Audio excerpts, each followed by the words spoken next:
Alrighty then. I think I got everything. I think I got it. Yeah, Filmora, it's video editing and stuff like that, but they have video recording software and stuff like that too. How's it going, guys? It is Monday, not Sunday. I almost said Sunday, but it is Monday.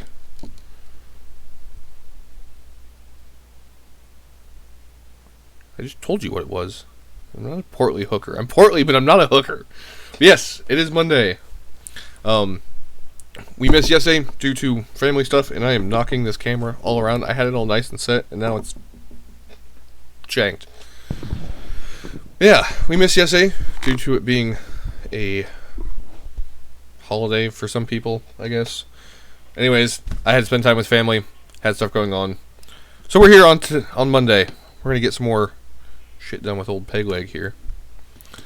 I will apologize for the random singing and talking in the background that it'll probably be picked up.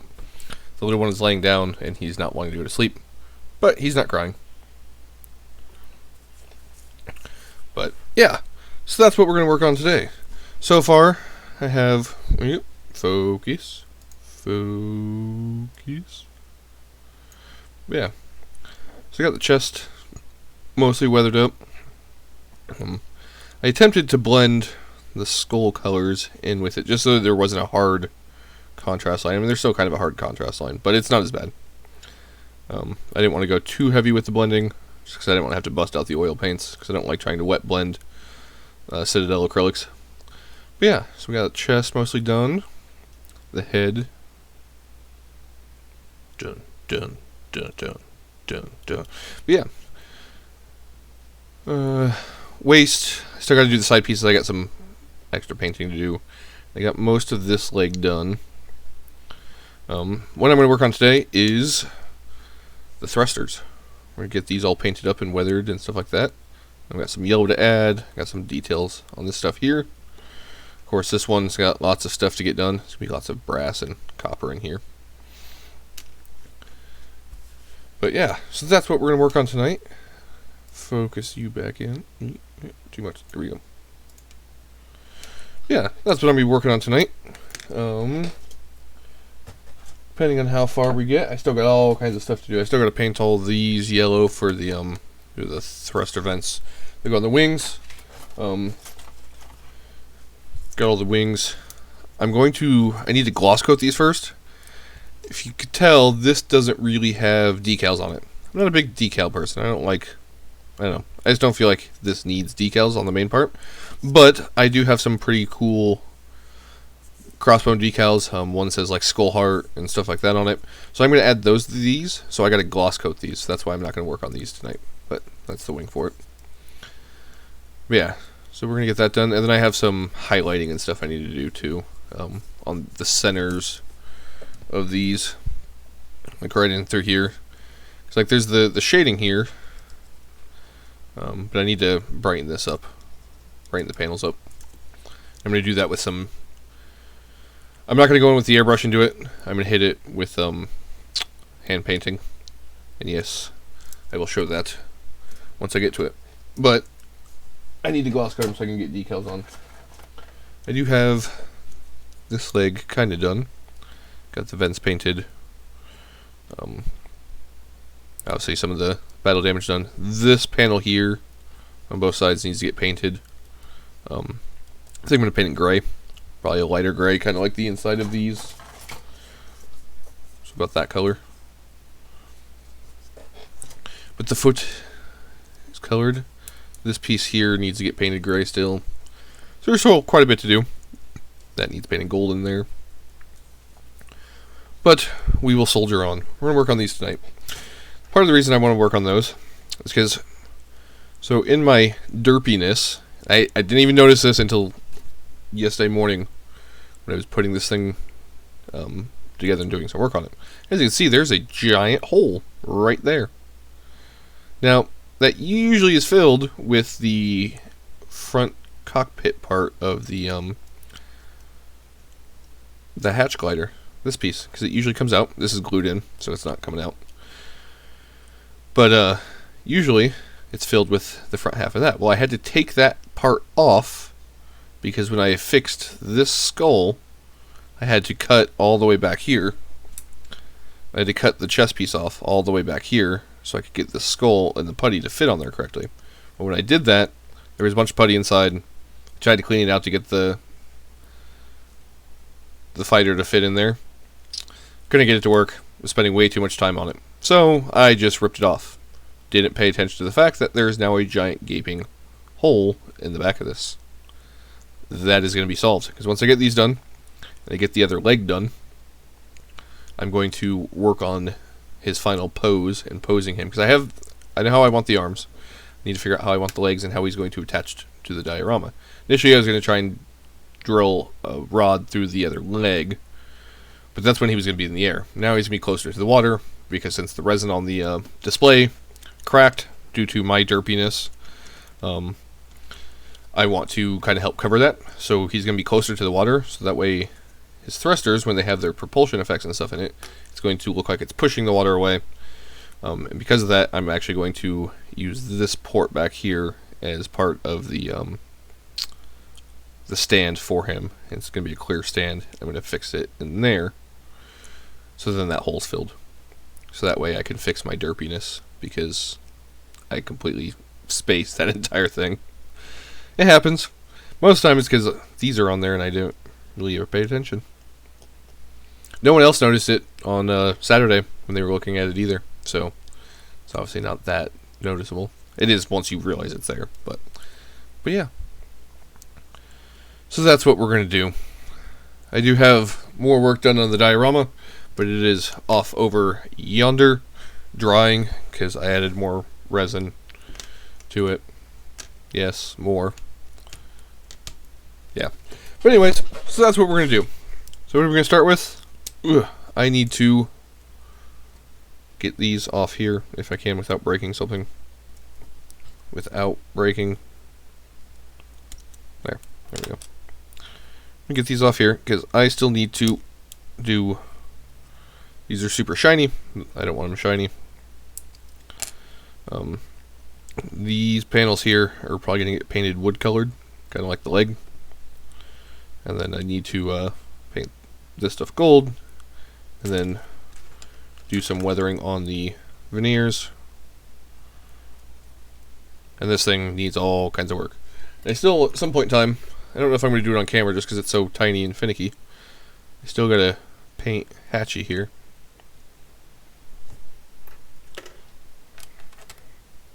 Or Kevin, or whatever we decided to call him. There was a conversation about that, and I can't remember what it was. Oh, and I just...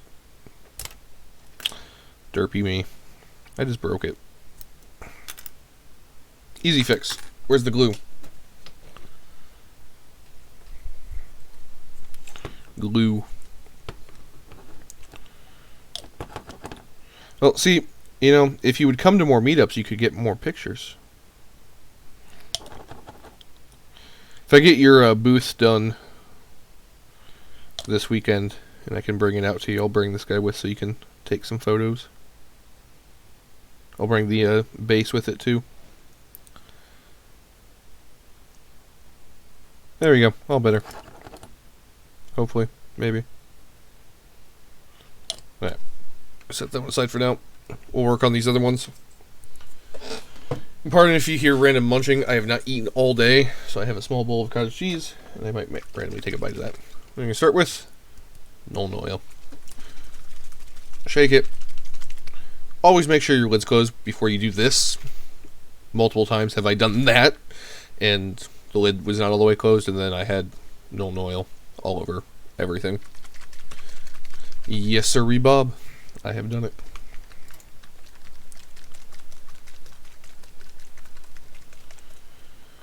Alrighty. So what has everyone been up to today on your lovely Monday? I worked on a roof all day. And then I got rained on a little bit. Wasn't too bad. Wasn't super crazy rainy. Downpoured a little bit for about 15 minutes. And then I gotta go sit out in the cold while the daughter had softball games tonight. Whoever thought it was a good idea for fourth and fifth graders to have back-to-back softball games on a Monday is not my friend. Not my friend. Oh man, I feel you. I keep adding more, and so I have this project I'm working on, and obviously I have the giant ass diorama for it. I've been working on my Heavy Arms custom commission piece that I need to work on. It's not super far yet. I got the snap built, and I got the V-fin changed out, so it's a little bit more pointy. But yeah, that's about it. I got metal veneers and stuff that are going to be going on back here. But it's all snap built, so then now I can actually start cracking on with it. I got to do lots of panel line scribing, stuff like that on that guy. Yes, indeedy.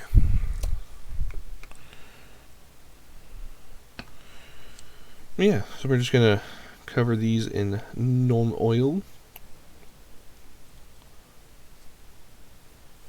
Not so much worried about the inside, because we have our lovely thruster effects that will be going inside that, so you won't really be able to see it. And these are actually getting stripped and changed colors. I think I'm going to do the thruster propulsions as green, since there's a whole bunch of water. I second guessed the whole idea of blue, because then you won't really be able to see them. It'll just kind of blend with everything else. So these are going to get repainted in as green. That's just proof there, folks, that I don't plan everything. I have an entire notebook written down of shit that I need to do when it comes to working on my kits. So these thruster effects are actually from the Bandai 1/144 scale Ninpulse beam effect set. And what they were is they're supposed to be there's a little peg on here that's supposed to peg into a beam saber. And then there's an effect that comes out the front here, and it's supposed to be like super crazy beam saber for the Ninpulse Gundam. And then there's a curved one too, where it comes down in 90s down. So I just basically hacked off that peg so it would fit inside there. But yeah, so these came with the Ninpulse. The entire reason I even bought the Ninpulse set was because there's some jaggedy lightning effects in there for one of the Ninpulse weapons, and if you cut the intertwining pieces down, it actually makes the perfect red eye effects for the Barbados, for when he goes all crazy. And he has that red glow to his eyes, and the lightning streaks from it. It's actually perfect for that. And you can use the tail end of the effect for a 1 1/44 scale, or you can use the full effect for the 1/100.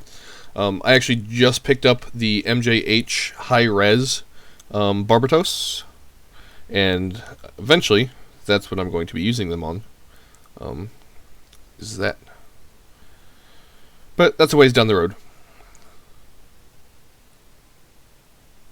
Yeah, you can do that too. I've seen a couple different tutorial videos and stuff on how to do it, and how people have done it. It's just, I don't think I have that Ninpulse set around here anywhere. But yeah, the Ninpulse set is just really nice because they're already horizontal, and they already are super jagged. You just got to kind of, like I said, they kind of intertwine like this. So if you just cut them away, then you can pull them apart. And it comes with 4 of those. So if you screw one up, you got extras. And that's always good because I have a tendency to screw stuff up like that sometimes. So, yes.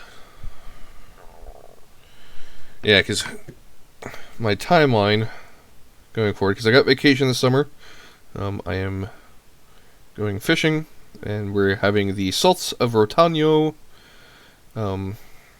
Fest. So basically what Salts of Rotanio is that's the gaming group that I'm a part of. Our main game is Final Fantasy XIV, but we play all kinds of stuff together. Yeah, so we're having a meetup this year. And so I have that going on, and then I have my annual fishing trip. Well, summer fishing trip, and then I have a fall fishing trip, and then a winter one as well. I like fishing. But, So I got that going on this summer. So my goal is to finish this guy in the next week or two. Oh yeah, 14 is still alive and kicking, man. It's actually doing better than World of Warcraft is. So it's a good game. But yeah, so I want to finish this guy in the next week or so.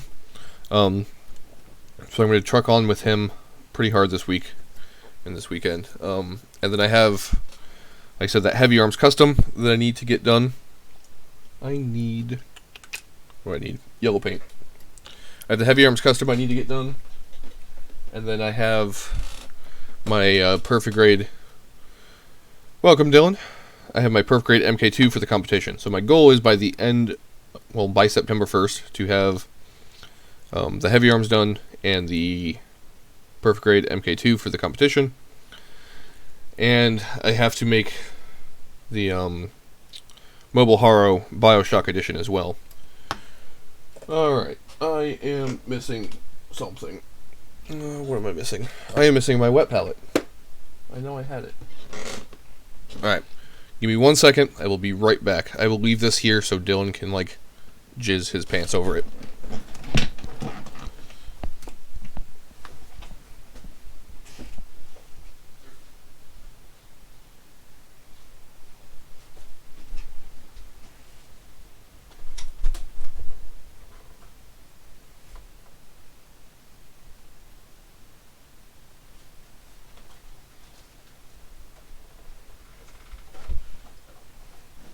Alright.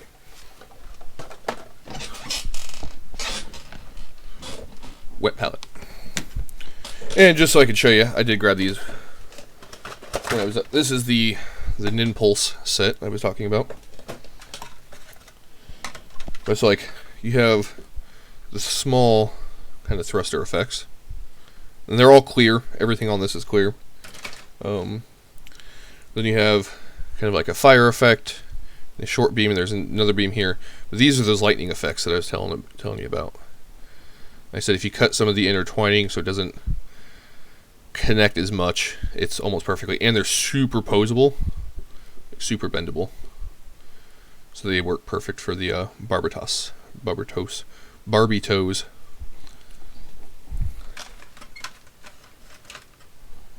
Yeah, these are, as I said, these things are great. Some of these builder custom packs. I will say I'm going to be doing a review. I ordered a bunch of builder parts, but it's not the Bandai builder parts, and it's not the Kodo Bukia builder parts. Kodo Bukia has the MSG parts, which has a lot of the vents and the random extra thrusters and stuff like that. It's not those. It's actually, I got them from Samuel Decal, and it's from Anubis Studios. And they have a bunch of random, it's kind of like the Kodo Bukia and the Bandai builder stuff, but they were cheaper. I ordered 30, well, I ordered 5 of one type of venting system, just because I need them for the MK2, but then I ordered 25 other just random builder parts and packs and stuff like that from him, and they were $3 a piece, so they're not overly expensive. So I'm gonna try them out. Just T, how's it going? Hey, look, USA Gundam Store, pre-order the RG New Gundam. Okay, I'm gonna have to look at this email real quick. I'm gonna see what the single looks like. Oh, they don't have a good picture of it. Dang. But yeah, you guys can now pre-order the real grade New Gundam. But yeah, so I got those Anubis Studio builder parts coming in. So I'm going to try some of those out. And if I like them, I might just start giving some away to you guys. Make you guys answer questions for me or something like that. I'm trying to do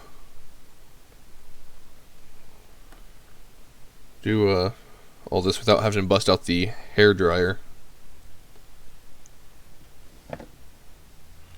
Yep. Here's this guy so far for you just coming in. He's got his eye patch all done. keep breaking this thing. Stay. Yep, I'm just doing some weathering stuff on the thrusters at the moment.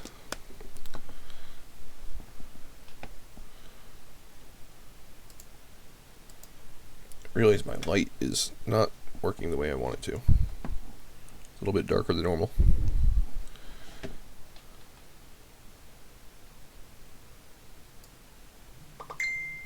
Yep, someone's buzzing me.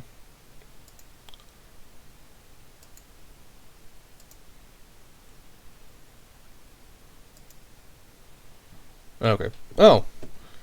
I mean, I guess it looks exactly like the Verka version, which I guess that's good. I guess that is good. People are going to be happy about that. I'm sure everyone's going to be excited.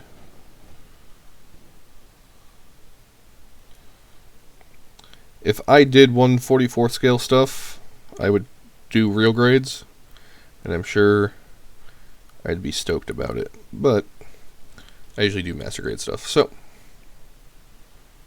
well, at least not even necessarily master grade, just 1/144 or 1/100 scale. I don't know what is going on with this thing here. It is super dark over here. Is it dark over this side for anybody else? Because it seems super dark for me.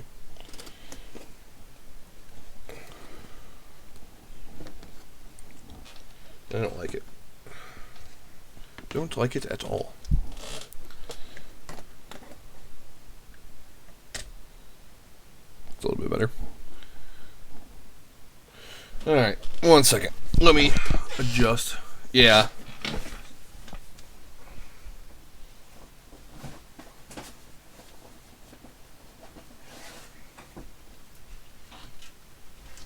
I don't have my big halo light on. I think that might be it. I have all my filming lights on, but I don't have my giant halo light, which could be part of the issue. So, let me get that adjusted, and I will fix that. Like I said, I rushed home right after softball games and had to get the kid fed and put to bed, so I'm a little screwy on this. There we go. That feels better.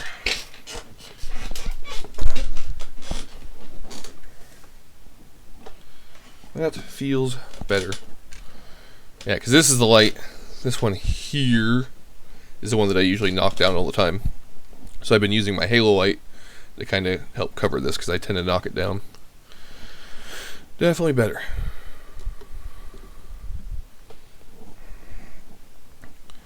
Alrighty. I said I'm trying to do this tonight without having to bust out the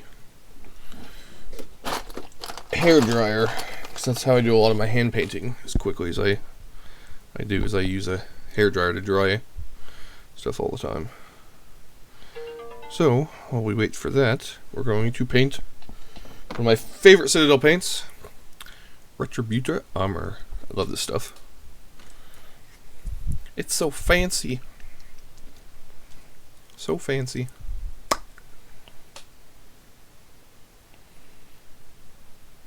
I don't have the setup right either because move that up there.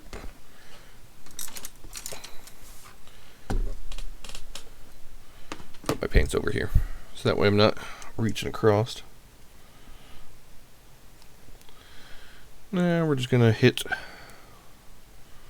little ring around it. Ring around the rosy.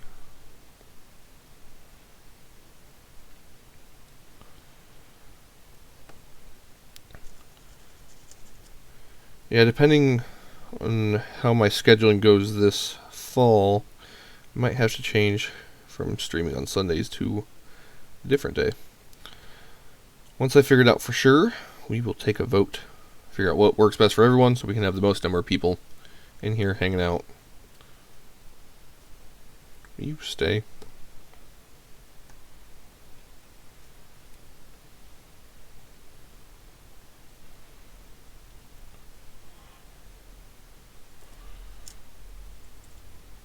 I know most people work weekdays, so I don't know if that'll work for people, but you never know, it might.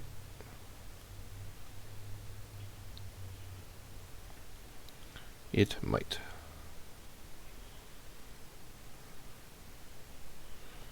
I don't know if you guys can hear it in the background, but my son is still singing to his Lightning McQueen car in his room.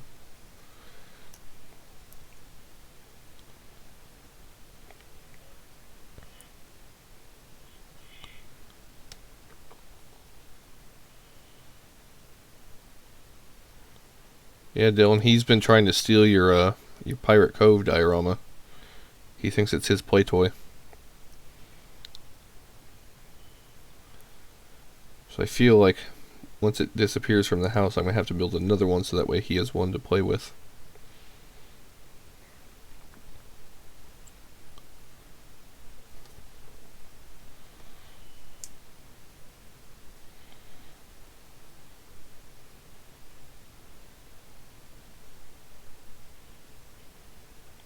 Yeah, I like doing it on Sundays too, just because I don't really have anything going on, but my scheduling might be changing for some of my... basically for my gaming group, scheduling might be different. No, it got broken because of my derpiness.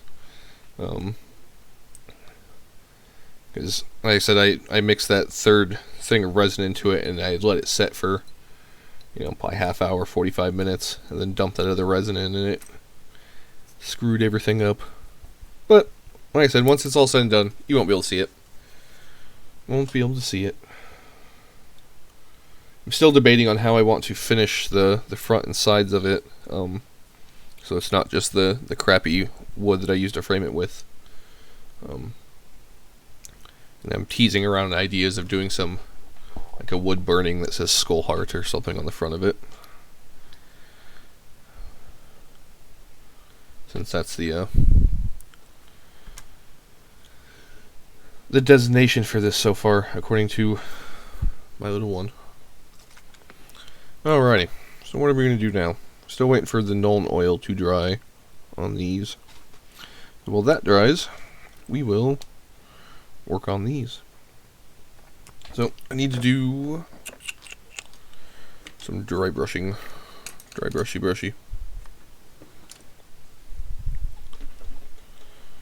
Doing black. I didn't hit these broken parts with the airbrush like I did all the others. So I'm just gonna go in real quick and do a little bit of dry brushing before I have some black. Just using Abaddon black.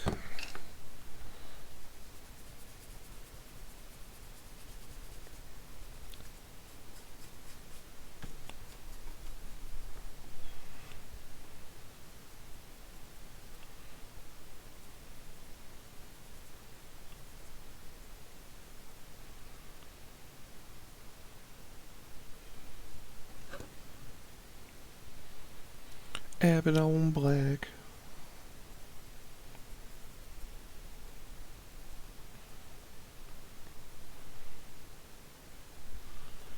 That one. See, I wasn't lazy and I did that one, but I didn't do the other ones when I had the airbrush out. Yeah, when I was airbrushing this the other night, getting the base colors down, I always start with white, if I have white to paint, just so that way I have a nice clean airbrush for the white paint. Because I don't like fully break down my airbrush between changing colors. I just kind of flush it out with cleaner. But yeah, so then I always go to the next lightest color. So I start at white and I gradually get darker with my colors. But made it all the way to the green, and then after the green I started doing some of the dark gray and black stuff. Got done, got my airbrush taken apart, and realized I had forgotten this side of the head. So I had to go back and put it all back together, go back in and airbrush white again.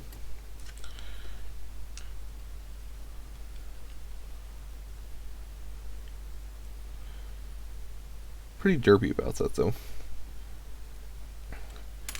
And I'm excited because I was using my some of my new brushes from Badger, I actually managed to make it through painting for 3.5 hours before I got my first like clog in the airbrush, and I was using acrylics. I typically don't use acrylics because I flippin' hate them. I like them for hand painting. I don't like them for airbrushing because you get dry tip so bad.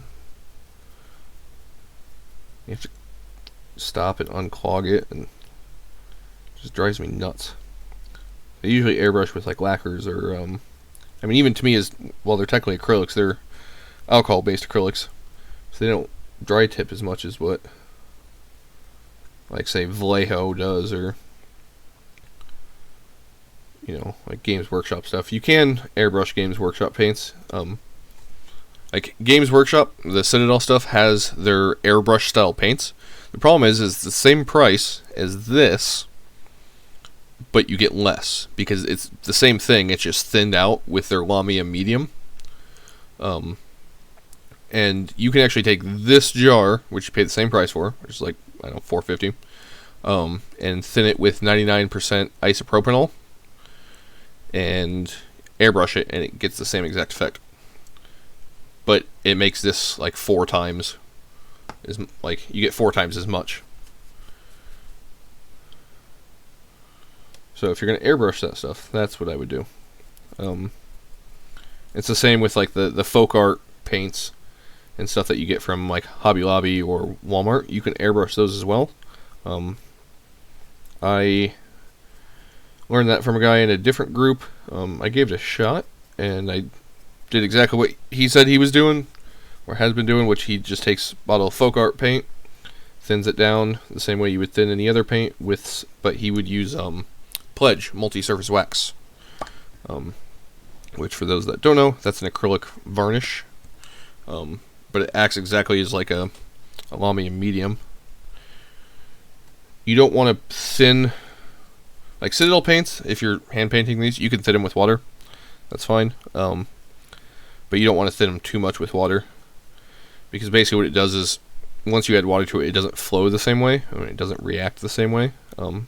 So really, when you're thinning a paint, you want to thin it with a clear paint. So like, that's what Lamia medium is from Citadel. It's the exact same thing as this, it just has no pigments in it. It's just completely clear. And Pledge multi-surface wax acts the same way.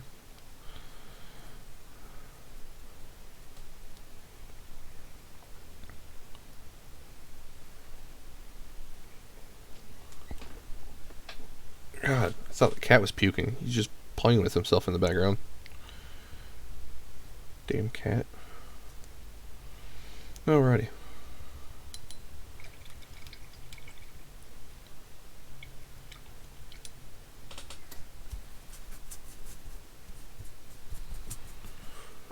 But, oh, excuse me. Excuse-moi.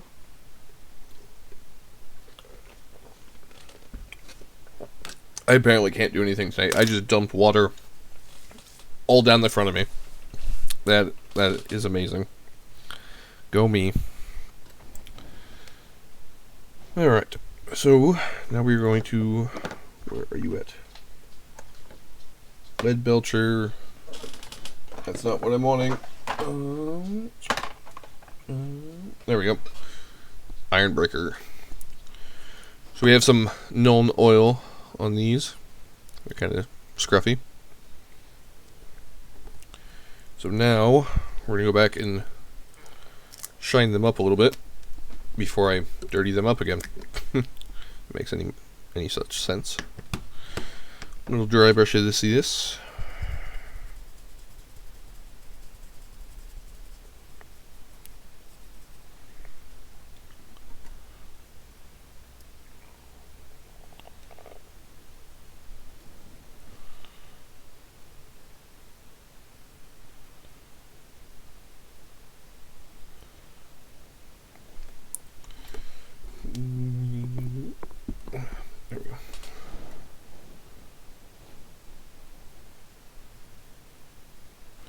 I'm just hitting this down towards the bottom because I'm going to add more washes up top to give it the weathered effect.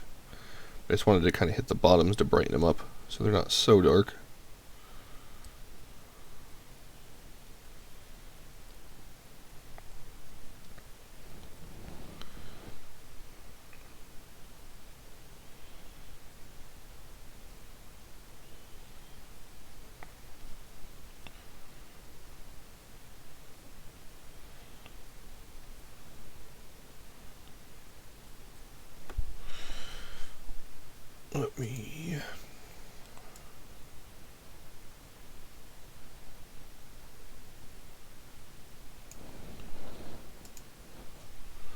Yep.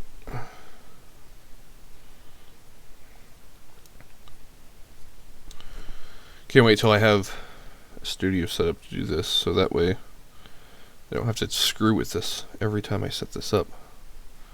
I gotta spend the first 20 minutes of the stream always trying to adjust and fix it.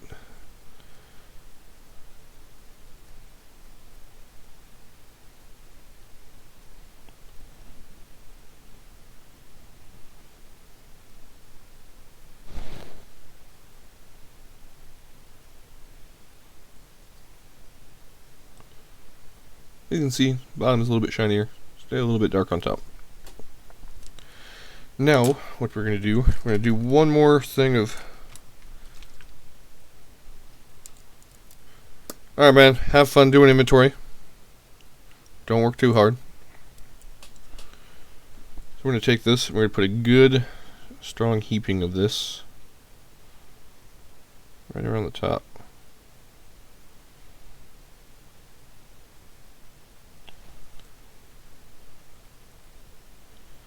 So that way it gets extra dark.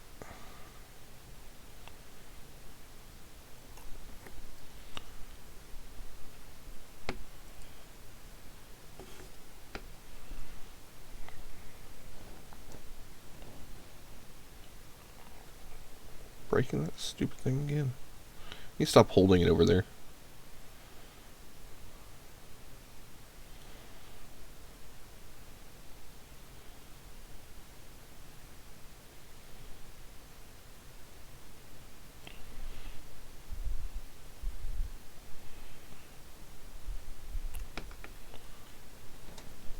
Do do do do do do do do. I'm excited. Those that didn't see, I got the Kotobukiya Zone of Enders Anubis in today. It's a kit that I've really wanted for a long time. But every time I'd seen it, it was going for like 130, 140, which typically that's not a lot for a kit for me, but when the average retail for it's 70, I was kind of iffy on getting it. But Kotobukiya restocked it, and I finally got my hands on one. I have a great many things planned for that kit. Great many things.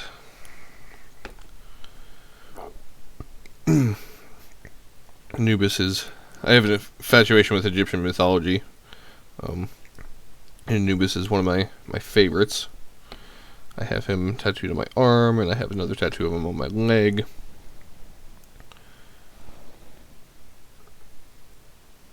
That will be my next big project, so it'll be after September 1st. Or, I mean, it could be before, it just depends.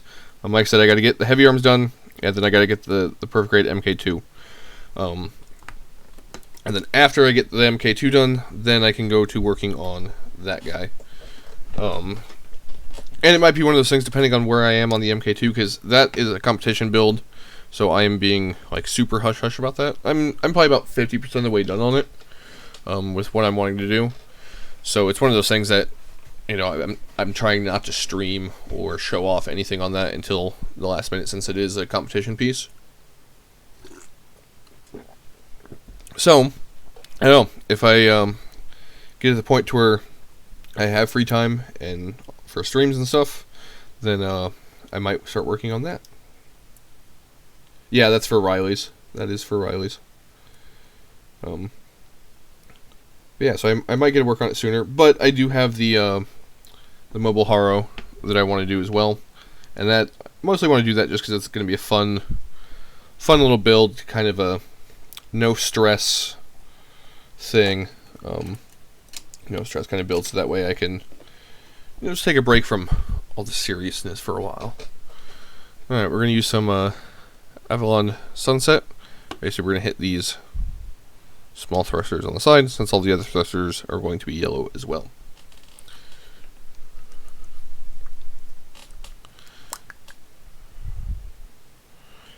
I absolutely hate painting yellow. I can never seem to get it to come out right half the time, and I don't know why. I used to be that way with whites though too. And then I found some whites that I really like. My favorite so far, it's actually not even a white. It's a super, super, like really light gray.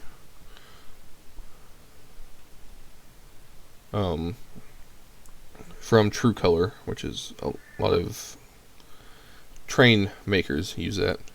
Entering my first comp, I only know what suits I'm doing. No prep has been done. What competition are you entering? Are you entering Riley's, or is this for another one, or what you doing?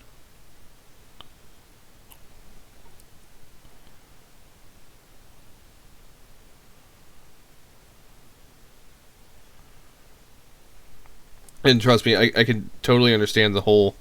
It kills your kind of motivation on it. It's one of the reasons that like a lot of the I don't like entering short term competitions unless they're like really fun themed. Um, like the SD build off was kind of a fun theme. But for anything I'm going to put some serious work into.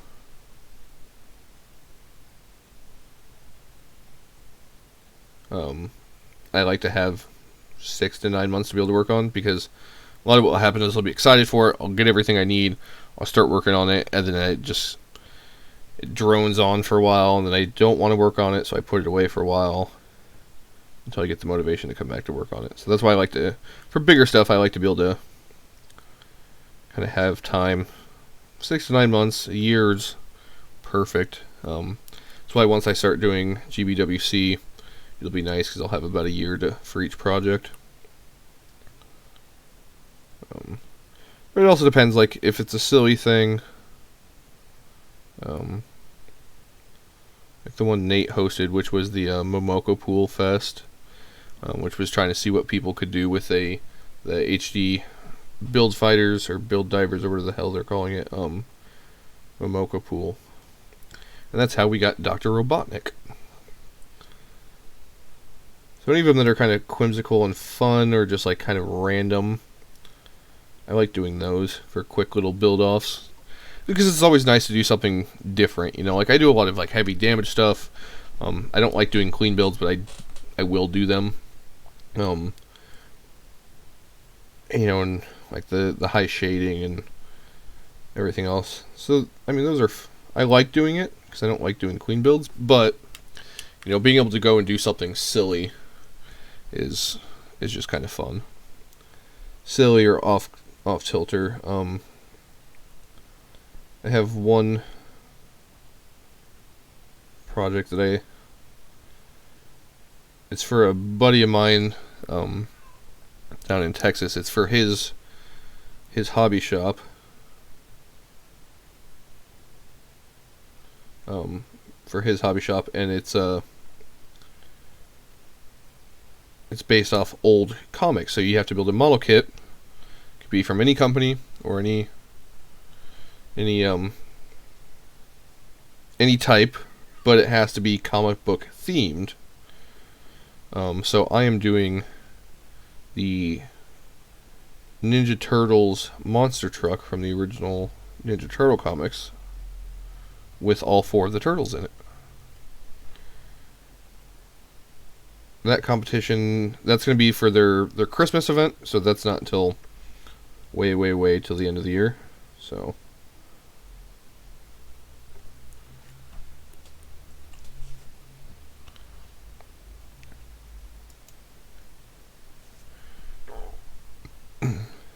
it's for Cosmic Cafe in Corpus Christi, Texas.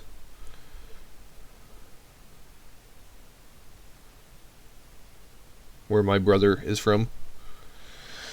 I think my first few comps will be clean. Use between Time Lord and weathering damage on a few Zaku's. Yep, Zaku's are good.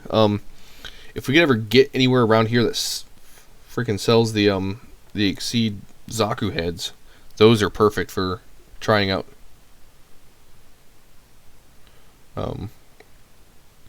Trying out different weathering techniques and paint techniques and stuff, because there's not a lot of pieces and they're quick and easy. Quick and easy builds. Are you from Corpus originally?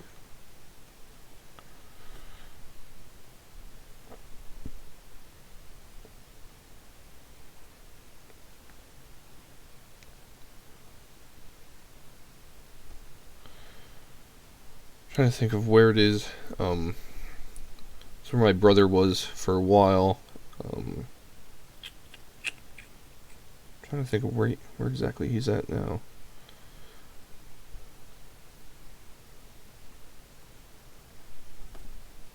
I gotcha. Yeah, I grew up in I spent quite a few years growing up in a small ass town um, in Texas called Frost. So we always went down to Corpus for the beach and stuff as well. Frost was a shithole. Pardon my lay French, but it was.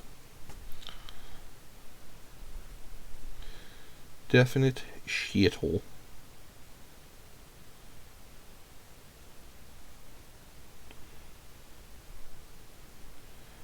Yeah, Frost was just bad though. I don't know. Like the church kind of ran everything, and the segregation in the town was really bad. And it was such a small town that um, we had first, second, third, fourth, and fifth grade all was taught by one teacher in one classroom, and I think we only had 6 kids. So,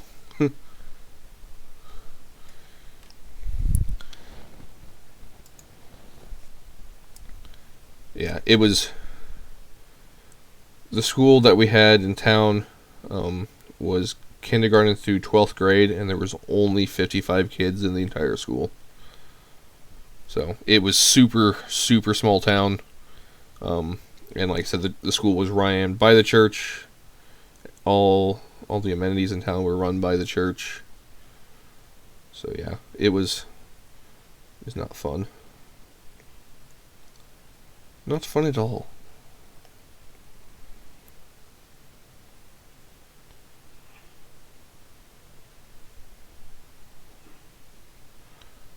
I'm assuming someone's at my door because my dog's going crazy. But you know what?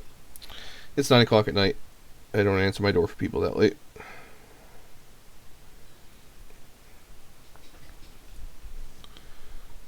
Don't do it.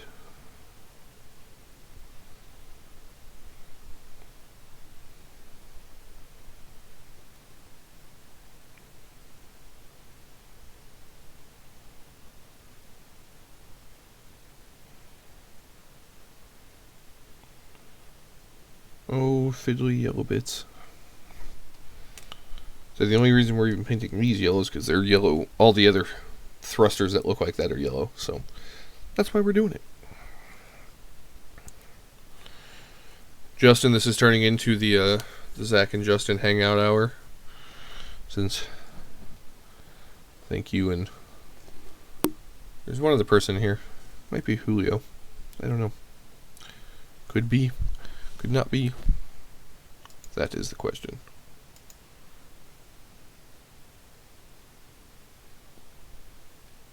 Hey, look at you blasting my shit in Riley's group. Thank you.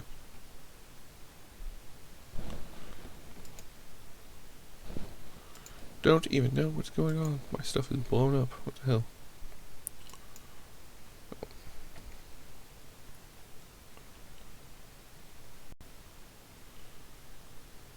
Alrighty. Alrighty then. Portly Gundamatics, yep.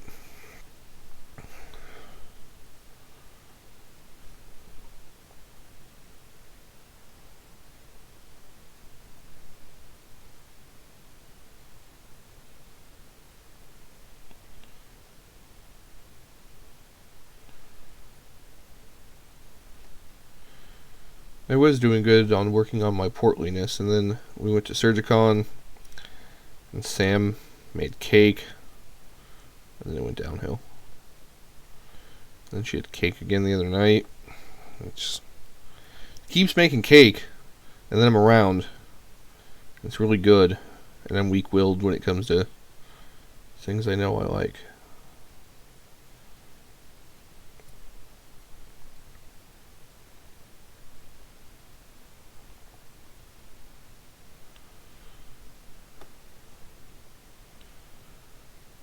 All her fault. That's what I'm blaming it on. I mean, technically it's my fault for being weak-willed, but it's her fault for making damn good cupcakes.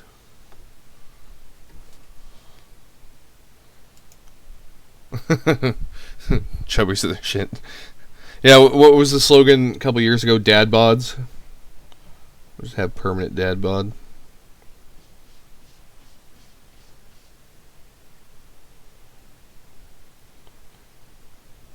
That's my other problem is I like beer. I like beer. The problem is beer doesn't get me drunk very often, so I have to drink a lot of it. So then I end up drinking a lot of beer. And then I become portly. That's how I got this way, is from drinking beer.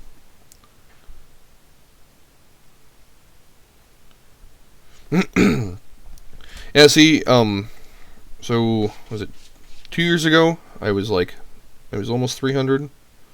I'm 240 something right now. So I weighed about 55 pounds more than I do now. I actually lost it eating keto, which was, I basically just ate fucking a T-bone steak and green beans every night for dinner. And then I would eat pork chops and a salad for lunch. I don't ever eat breakfast anyways, so. And I couldn't drink beer, so I just drank a lot of gin. But over the course of like 6 months, I lost almost 55 pounds. So, and then over the course of the next 6 months, I lost another 30. And then I went on vacation, and I ate a lot of Twinkies, and I drank a lot of beer, and I'm back to where I am now. So it was kind of nice because I was able to just kind of drink or eat whatever as long as it was just like green vegetables and meat. So, and bacon. I ate a lot of bacon. There was nothing better than going to the gym and then coming home and being like, you know what? I'm going to eat 3 burger patties smothered in cheese, covered in bacon. And it's still technically within your diet.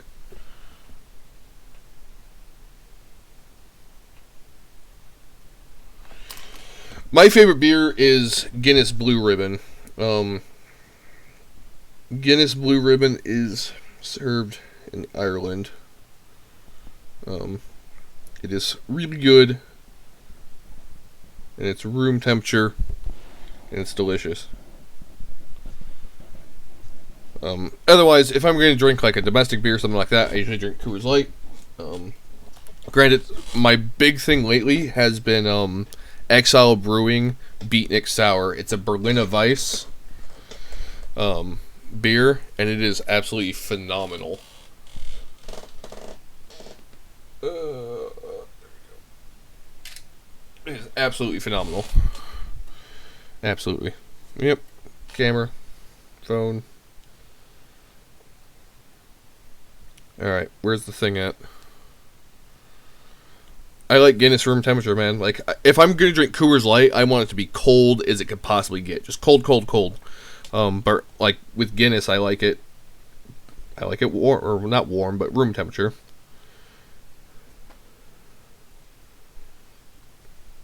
There you go. I sent you a picture.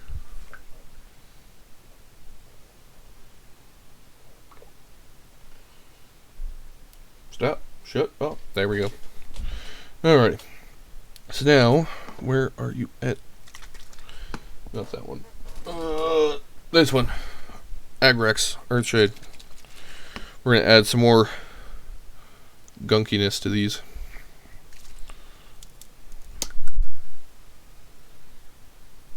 Someone just walked in my house. I really hope that's my wife. Because if not, you might be an accessory.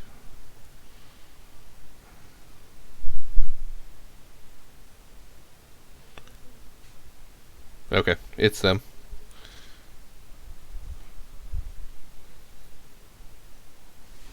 No, it's because my bedroom lights are really dim. And then with my filming lights on, it makes everything look so much darker around here. It does look rather foggy in there, though, doesn't it? It does. Holy crap. I didn't realize it looked that foggy. And I just threw my phone on the ground. Hey, hon. Hey. Little chilly outside. They just got home from my daughter's second softball game.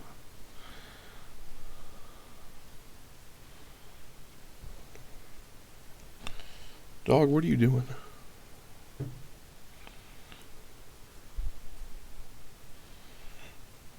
You know, I do have my sanity drawer, like, right to the left of me, so. Sanity. Good thing Waldo wasn't right.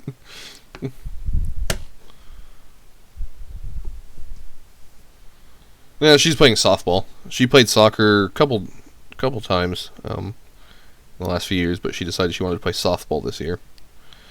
Hey man, I played soccer until I blew out my kneecap, so.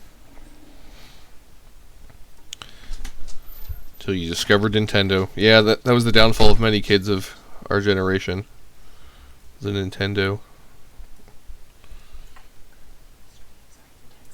Oh, you're fine. It's me and Justin. I got two people watching. It's not. The other person hasn't said anything, so I'm assuming it's one of the people from Riley's pages, maybe. Otherwise, it's just Justin and I hanging out.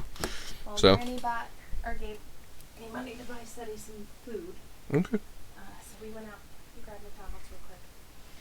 Which, closest McDonald's on the way home was past our house.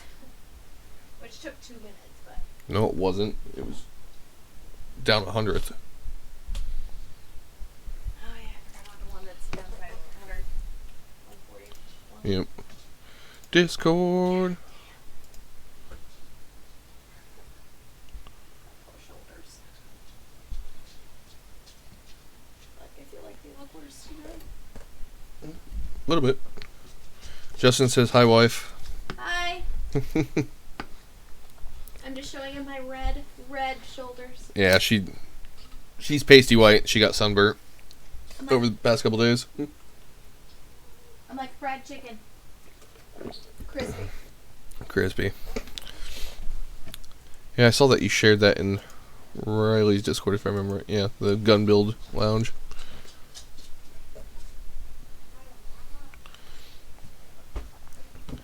Alrighty. So those are drying. So we're going to do some more gold. I love gold. Arr.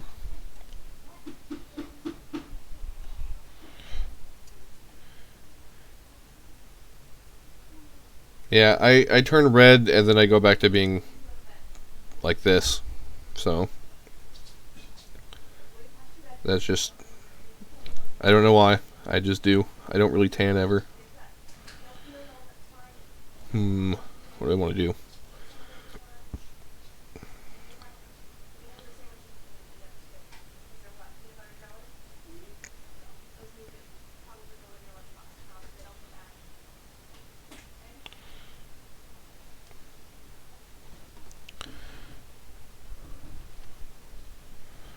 Do do do do do do do.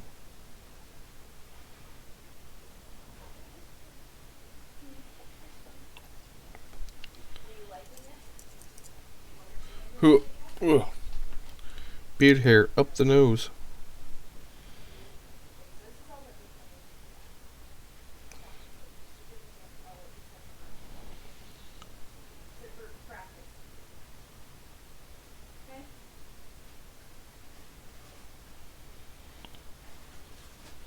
I guess it'll work. I don't know. I don't know what I'm doing. I hadn't really decided on how I wanted to paint the detailing on this, so I'm just gonna kind of wing it, like I always do. Everyone thinks I always plan this stuff out, and I'm like, no, like my notebook will show. It just says like add detail thrusters. It doesn't. I never decide how I want to paint it until it's kind of in front of me.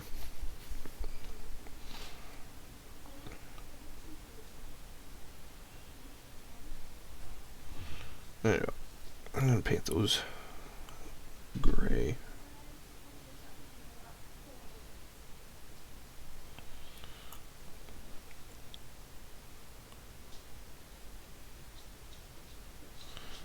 Rob's method. What are you talking about? What's his method?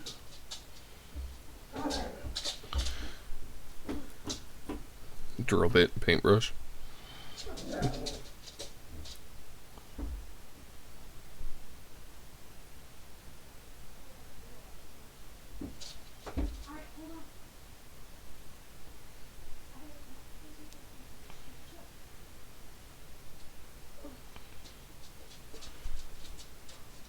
What do you mean for his Alquads? I guess I don't. I mean, because I use Alquads all the time, and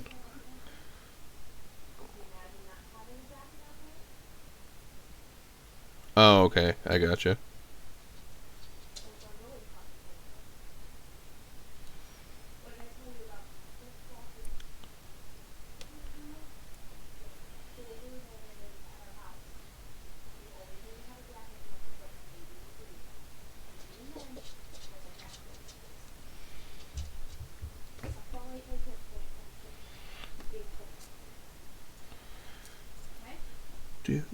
Do. You're not in trouble, I'm just telling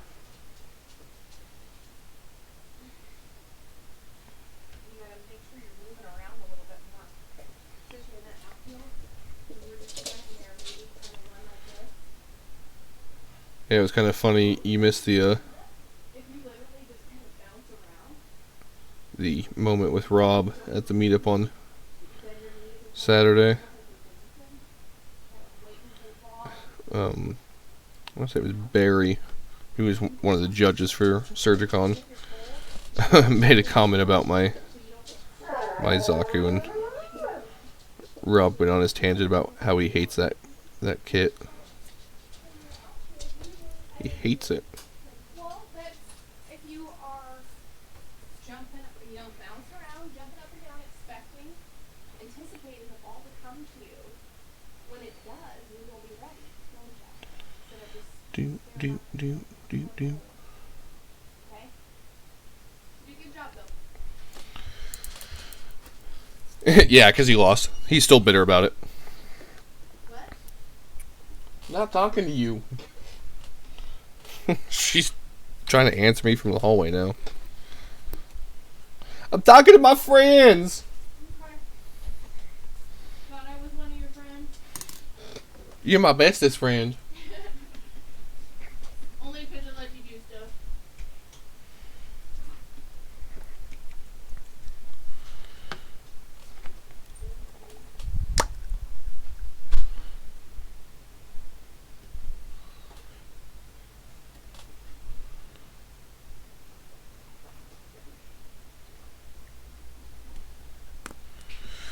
Ooh. Like I said, I'm still surprised the Red Zaku is the one that took it.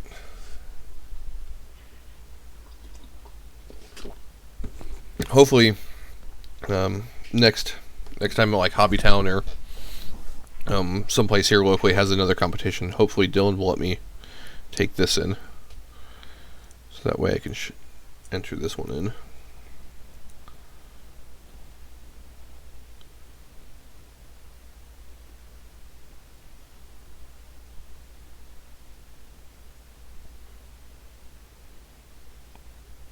Because I like this piece. See, that's the problem I have. Like, and I started out doing this. Like, I knew it was for Dylan, but it was just I'm going to do whatever I want on it.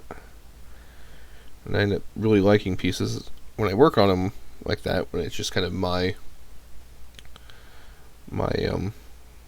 thoughts and my design on it, as opposed to a commission piece, which is obviously what somebody else wants.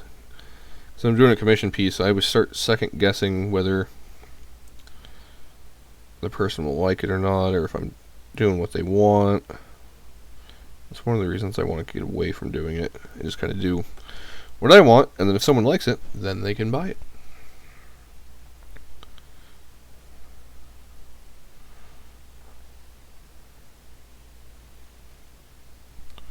Get the undersides of those, just so that way it, on the curve there. On the curve.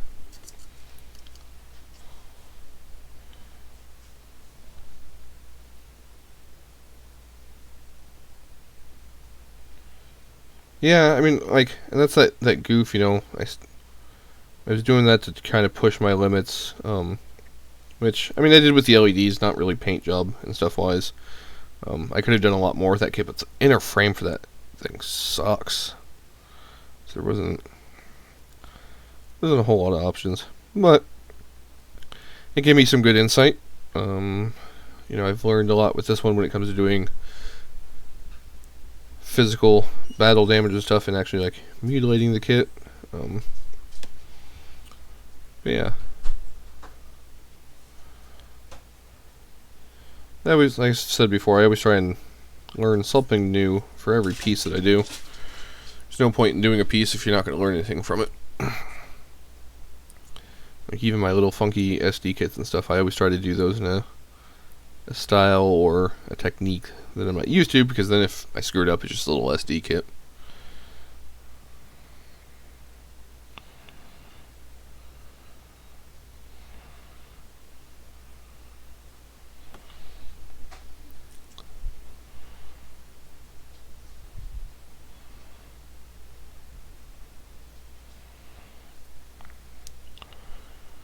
Alright, there's those parts.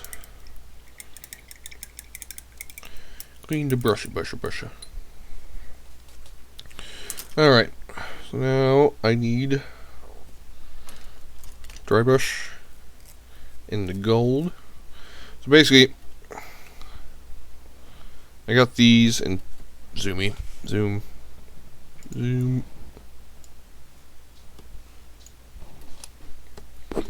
Get this light to.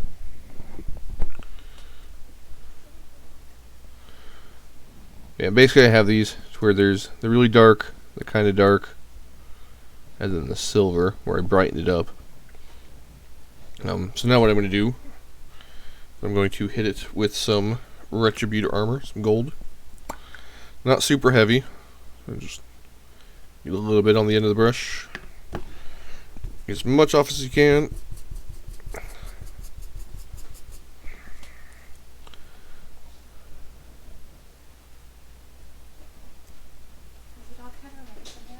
No, she is not.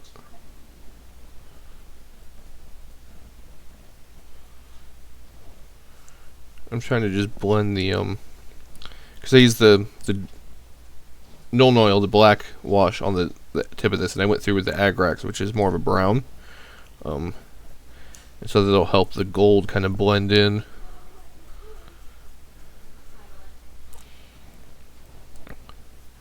Like I like the superheated metal look, where you get the purples and the blues and stuff like that, but that's not really realistic on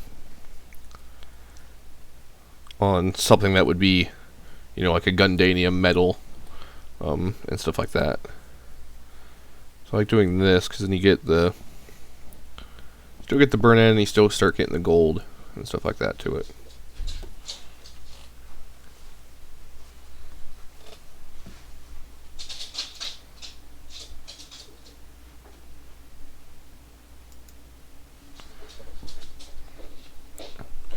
Yeah, I've done a couple tutorials. I need to start just getting better about recording. I can do short videos for stuff like this. I said especially once I get moved, and I don't have to like tear down my setup all the time. That's kind of the goal, because I'll have all kinds of footage, because I'm basically gonna have multiple cameras. So I'll have one from a certain view, and then one kind of from a downward view like this.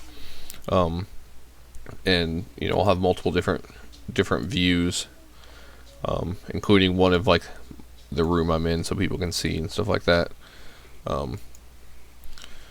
But that's really when I'm going to start it. Basically, anytime I'm sitting in the room working on something, I'm going to be live streaming it. So I'll basically be live streaming probably 5 or 6 days a week. But yeah, and then I'll have a lot of video footage to be able to go back and like pick through what I want to use and don't want to use. Plus, it'll allow me to get a better video setup.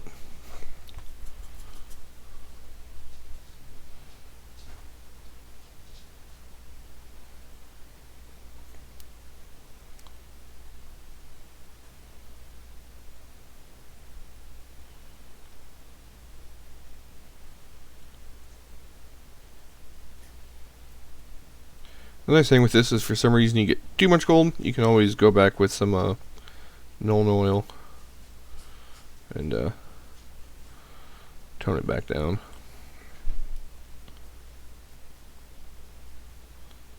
Because the nice thing too is, once I get, like I said, an actual proper setup to where I can do this all the time, I won't have my camera directly in front of me.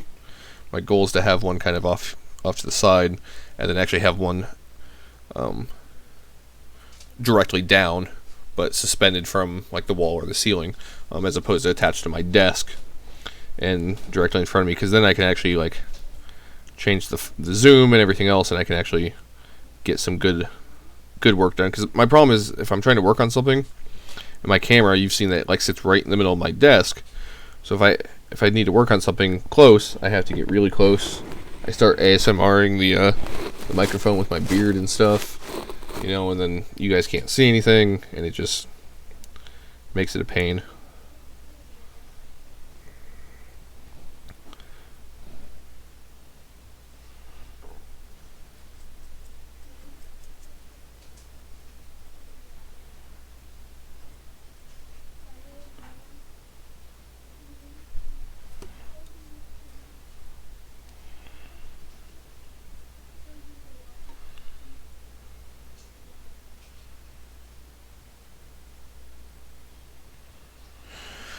Six cameras, yeah, that's... Like I said, my goal is to have about that once I get everything I need. But yeah, I mean, for time-lapse, that's, I mean, almost needed, you know. You want to be able to run a time-lapse, you know, start from downward point of view, you know, kind of what you're doing, and then, you know, be able to switch from the different angles and show the time, you know, the same things in different time-lapse from different angles. So, I mean, that's almost needed, otherwise you're trying to re-record stuff all the time.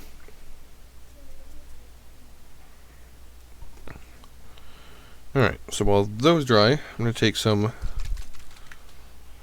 Is that the right one? Alright, one second. I need to check my app of goodness. Yeah, that's... So... No one's used this before. This thing is amazing. And it's funny because I paint a lot of gold, so I should know this. So you go to color, you go to gold, you go to gold, Retributor armor, that's what we used for like the gold pieces on this. And then it says to use a wash of, or shade of Reikland Flesh Shade. And then these. Ooh, burpee burp. But yeah, I love this app. It works amazing. Plus, there's an inventory that you can use for it. Inventory and wish list, so you can go through and check. Like, I have Abaddon Black, or you know, that checks that I have it. If you need it, you can check your the star puts it on your wish list. Applies for that, and then yeah. Okay, so this is just for the Citadel paints. Vallejo has their Vallejo game paints, and then their other ones. Vallejo actually has a chart online that will say, okay, so if you want the Retributor armor is the color that you're looking for a similarity to, it'll be like, okay, so Citadel Retributor armor equals Vallejo Model Games Titanic Gold. So there's actually a chart that converts this over to the exact same thing, but made by Vallejo as well. So actually, Hobby Haven has that chart posted up there too.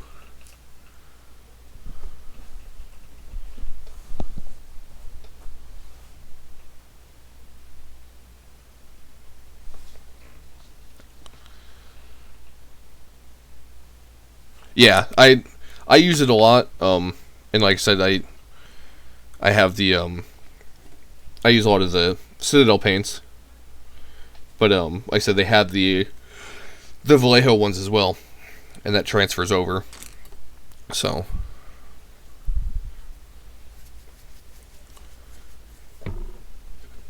Drink. Alright. I need some lead belcher, which my poor lead belcher is about gone. It's almost empty.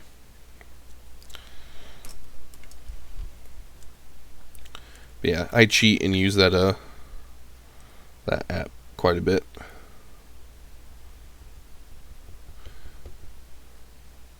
What message do you think is not coming through? Yeah.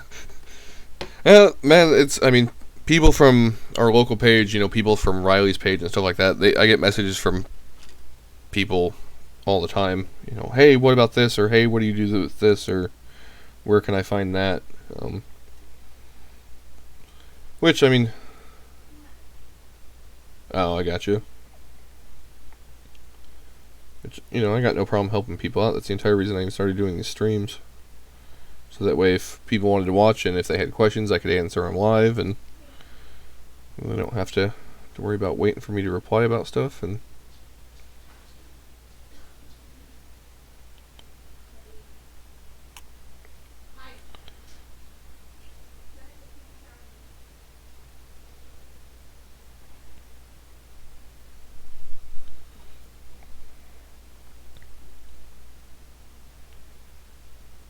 paying all the fiddly bits. Fiddly bits, fiddly bits.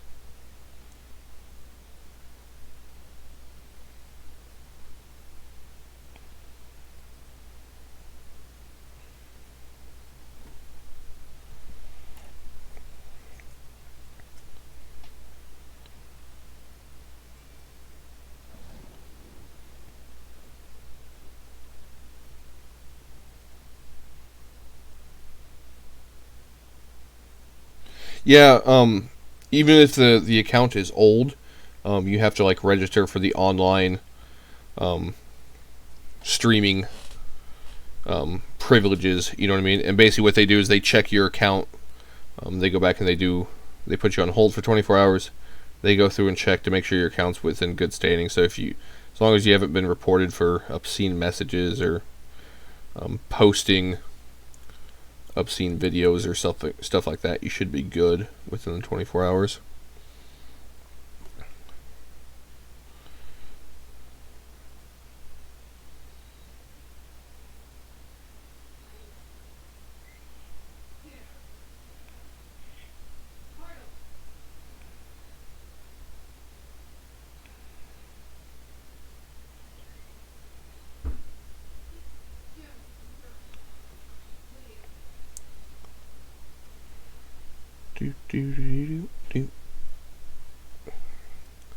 Fiddly bits. Aw, tiddlywinks. Tiddlywinks, tiddlywinks. I'm sure I'm gonna get in trouble for saying tiddlywinks. It's probably patented, or not patented, copyrighted somewhere, and someone's gonna yell at me and smack my dog. Shenanigans. That's a good restaurant.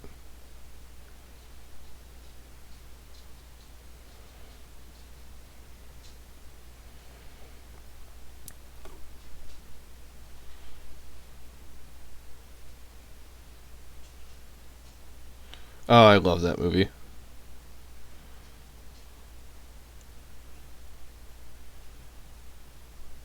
Eat it, shenanigans. We're so cool. Eat it, shenanigans. Calvin works here.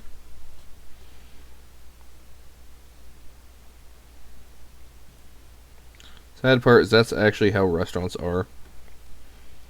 Like, it's sad, but it's true. I worked them for a long time.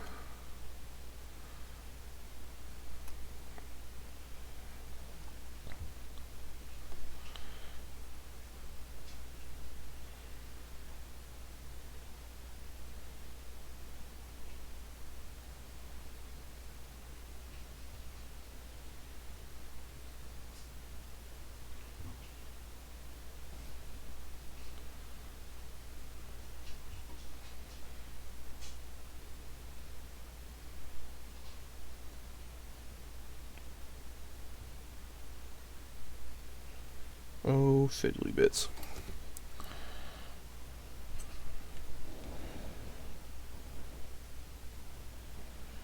I haven't actually seen any like really good movies lately.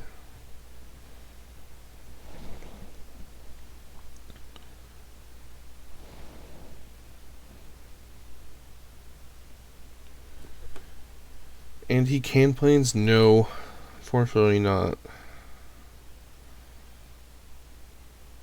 Actually, I take that back.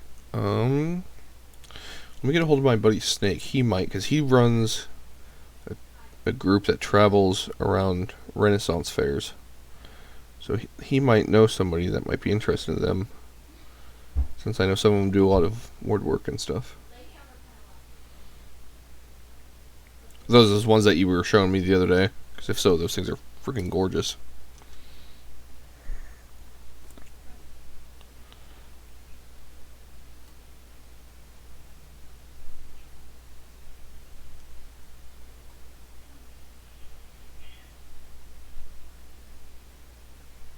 Yeah, I'll shoot him a message. Yeah, you showed him to me the other day. Like I said, I'll shoot him a message. Sometimes he takes a while to get back, just because, like I said, they travel around a lot. So he doesn't always have access to the interwebs, because he doesn't actually have a phone. He just has Messenger and stuff. So yeah, I can shoot him a text or a message and see if he might know anybody or if he himself would be interested. Alright, so now we're going to add some gunky gunk to these bits.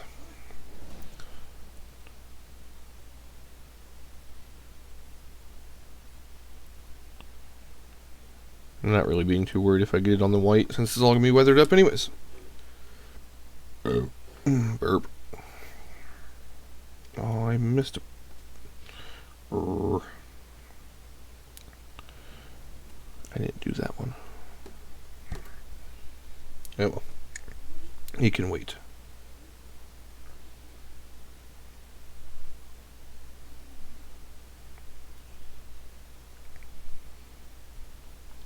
It can wait.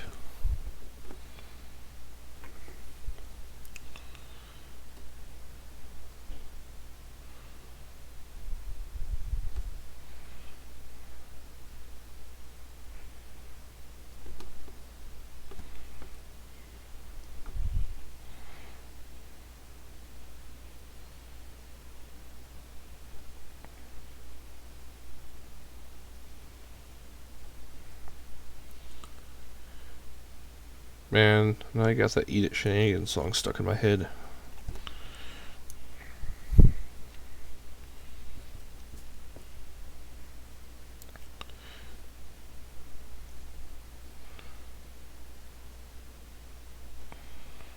Yeah, well, get on there.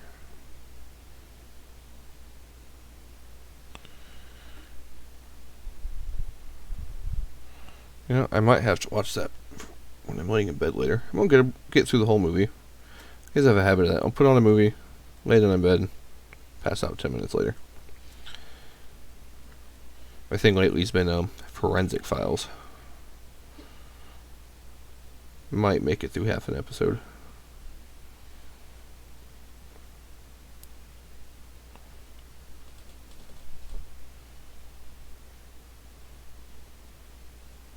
Yeah, well, it's kind of for a car. So, it just has to be comic book themed. It could be for any genre, any style, whatever. Use any model kit. I'm using an old Gravedigger monster truck model kit. I want to say it's from Revell, maybe. I don't know. But and then I'm going to use a bunch of, they're called sprue kits. But they're Ninja Turtle, so I'm going to turn it into the Ninja Turtle monster truck from the old comic book series. It's going to have the 4 turtles in it. It's going to be all done up all Ninja Turtle style with graffiti and everything else.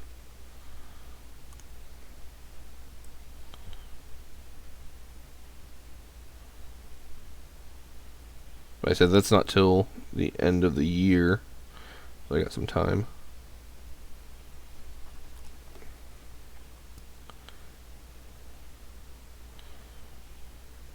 Yeah, I picked up that.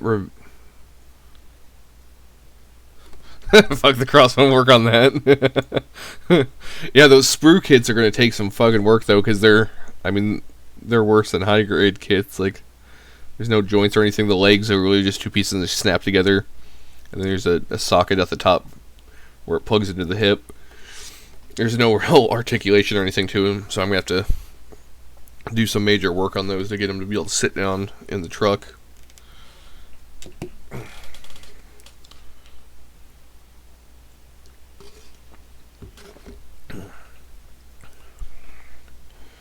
Alright, now I need to do this. The one I just did, that's all clean.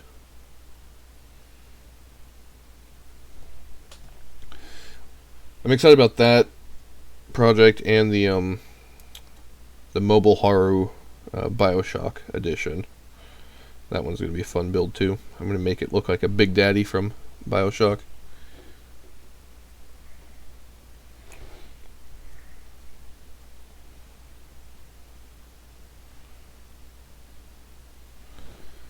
Oh man, that'd be hard.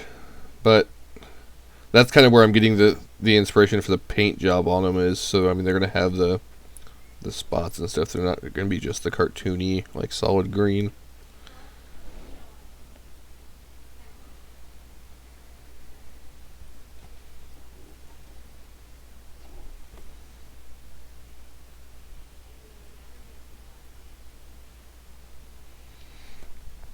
Alrighty, those are done. Now I'm gonna take some. Where'd you go? That's not it either. Oh, there we go. Runefang steel. Yeah, I haven't worked on a car model in. Fuck, I don't know. It's been years upon years.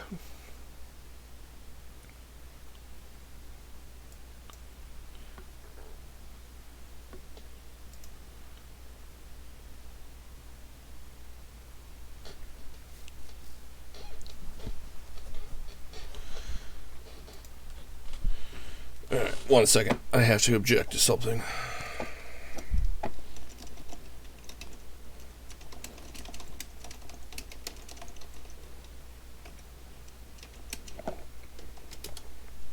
We're in the middle of planning our big gaming group meetup this summer, and someone was talking about making biscuits and gravy, but I was asking him, and if anyone would object to them making biscuits and gravy. But I will object unless it's made from scratch. Keep finding all these third-party parts for them online. It makes my wallet so sad.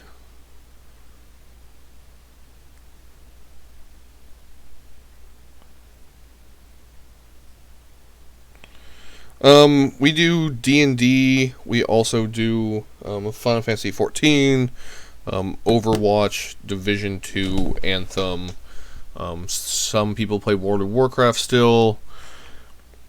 Super Smash Brothers is a big one also. We have big Smash tournaments on weekends.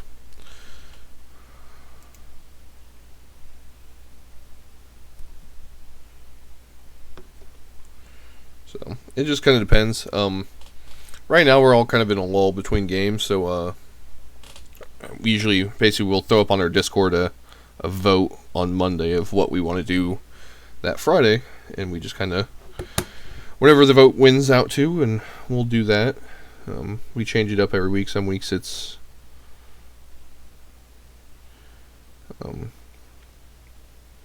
like stuff in Final Fantasy. Other times it's Smash Brothers or Overwatch tournaments, and kind of depends. We haven't had a D&D campaign for about a year now.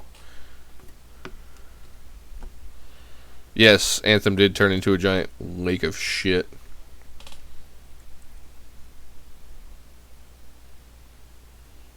Oh, I assumed it would too. You know, I mean, the gameplay, the core fundamentals of the game are fun, but there was just nothing there. And a lot of it was they were rushed. They were trying to beat a release date for The Division 2, which is a super solid game. And they screwed a lot of shit up.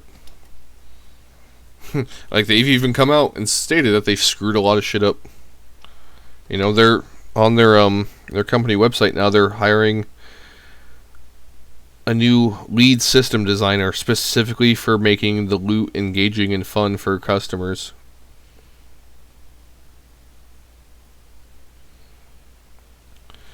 The gameplay, the core fundamentals of the gameplay and like the combat itself is really fun, but in a looter shooter where none of the loot matters, like the fact that like a week after release people found out that the way the scaling shit worked, that the starting weapon that you got actually did more damage to enemies than the best, quote unquote, best exotic in the game.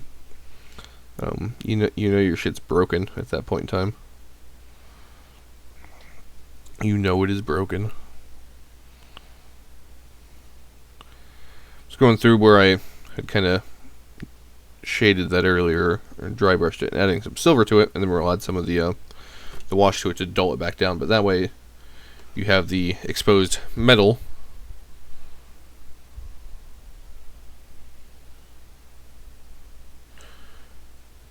Well, so Justin, they actually came out and explained that. So the actual Anthem that we got had only been in development for 18 months when it got released, because there was so much like back and forth and inner turmoil, and they scrapped entire parts of the game and then redesigned other stuff.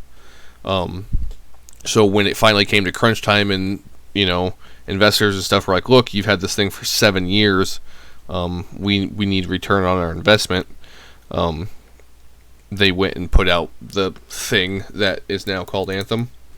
So, I mean, it's no excuse. Like, BioWare's just kind of gone to shit. I mean, they had Mass Effect Andromeda, which it totally is an excuse, but that's the one they're using.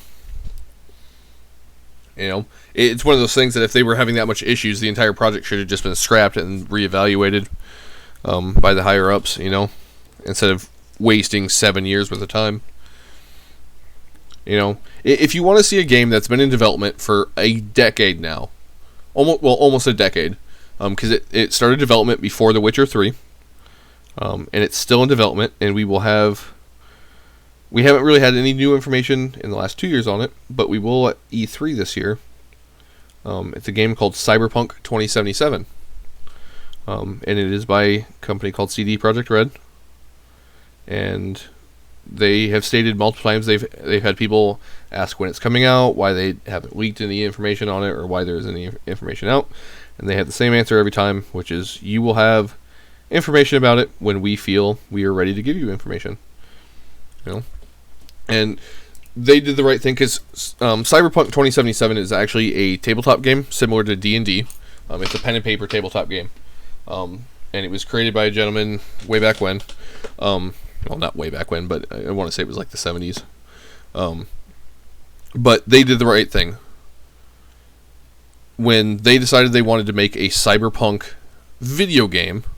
The first thing they did is they got a hold of the creator of Cyberpunk, who was still writing campaigns and stuff for the board game, or the tabletop game. He was still writing campaigns and everything for it. They went and talked to him, and they actually hired him on to help them write the story and make the Cyberpunk world, come to life. So CD Projekt Red does the right thing. They don't... I mean, part of it is also the fact that they're self-published. You know what I mean? Like, they don't have... Or not self-published, but they're in-house. Like, so they don't... They don't have EA breathing down their throat going, "Hey, where's our game? Hey, where's our game? Hey, where's our game?" You know what I mean? They don't have that.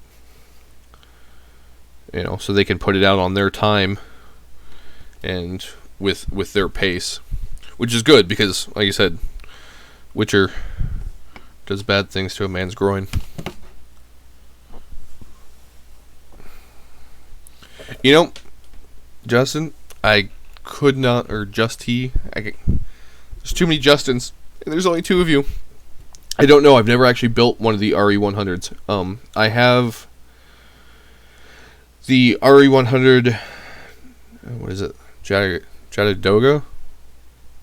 I don't know, the big, like, green and yellow bird thing. I have that one in my backlog, simply because I won it at the last modeling competition I went to.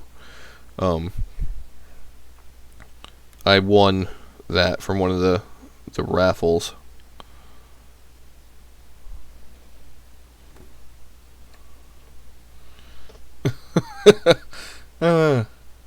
Oh, okay, Tim. I gotcha. Makes more sense now. Makes more sense. Justin, I think it's really funny that it made me approve Vagina.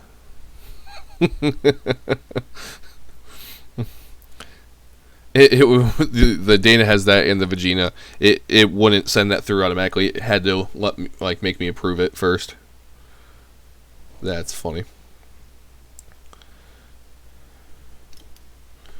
Alright, well, Tim, since you are in here, I have it snap built. I have it together. So I'm going to work on posing in the next couple days so I can get a good idea for pose. But it's all snapped together. I just need to start working on it. But yeah, I did modify the fin already. I changed out the fin so it's more pointy, as opposed to the other one. I basically took one of the extra fins that comes with my Supernova Sandrock and welded it to it. But then I got, where'd it go?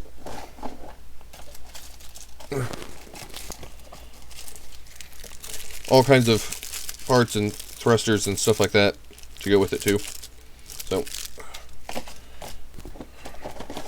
got those. I am working on it, just so you know. Slowly but surely working on it. Like I said, this should be done in the next week. My goal is by the end of April at the latest. Just because the diorama is being slow going because of the resin work.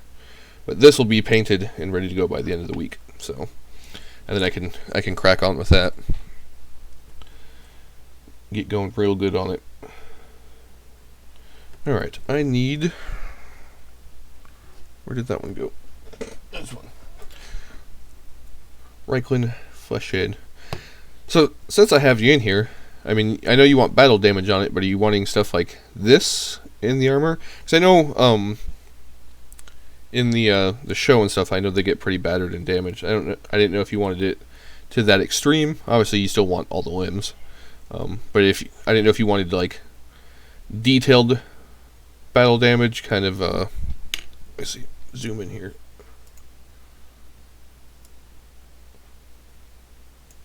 Where it's just kind of the paint detailing like that, or if you wanted the actual, like, this stuff where it's actually in there. I mean, I personally like this style because I think that makes it looks sweet. But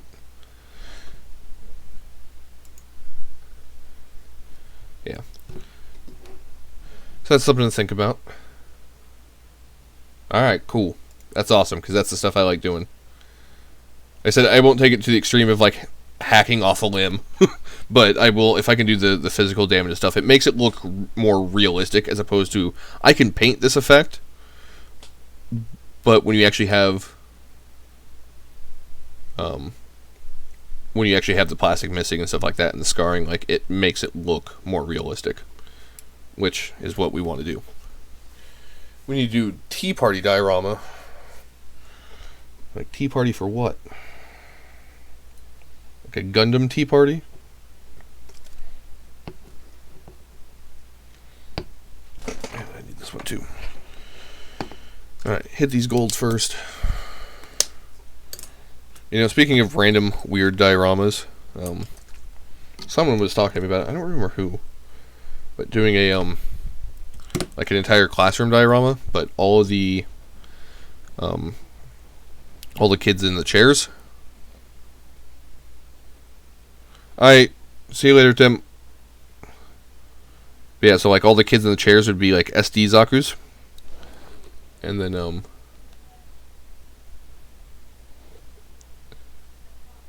that would be kind of cool. But yeah, so then all the kids in the chairs would be SD Zakus, and then you'd have like a Master Grade Zaku as the teacher, and then behind the teacher there'd be a little chalkboard with a little red SD Zaku for Char saying, "I will not drop colonies."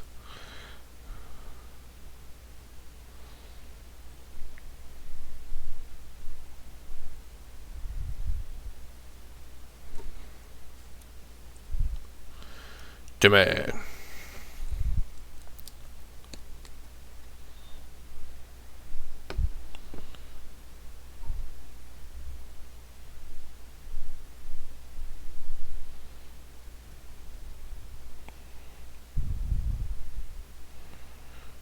And I do have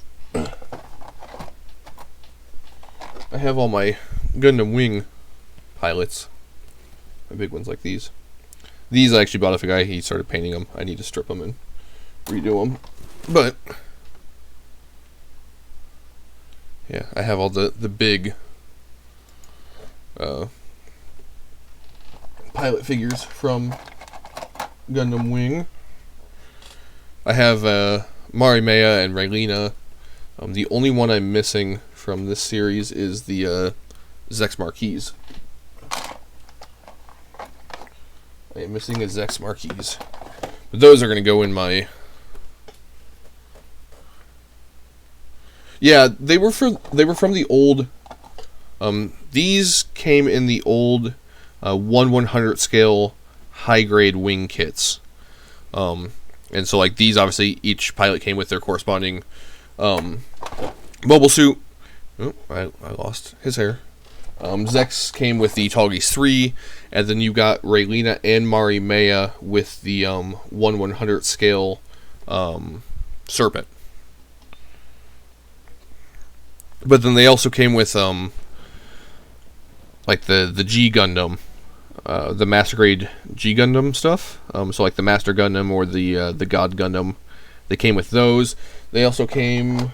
Where's he at?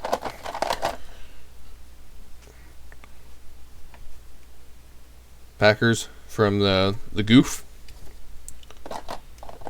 That was with the Master Grade Goof Custom. Initially, I was going to use that in one of my in the display. Night. Night, you guys. Kids going to bed. But yeah, initially that guy came with the Master Grade Goof Custom. I was going to use him in a diorama, but decided not to, or in the display.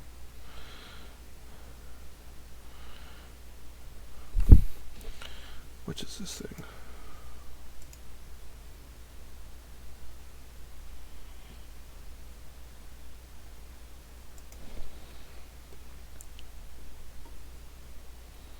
I think they should too. I mean, I like the little figures just because it gives the scale, but at the same time, they're just... I like the big figures like that. I have these guys too, which are bigger. They're actually not in scale. These were for the Master Grade, or sorry, not Master Grade, Perfect Grade MK2. But the pilot figure that actually comes with it is smaller than these guys, so I don't know why these ones are so much bigger. But I got these guys too. That one looks like a clown. He just kind of dancing away.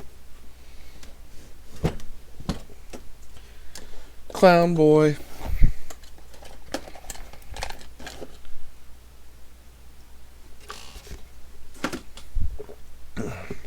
Yeah, I don't know if because maybe they were supposed to look like they were floating through space and be closer or farther away from the focal point. I don't know, but yeah, they're bigger than the actual pilot, so they're not quite in scale. I don't know why. Don't know why.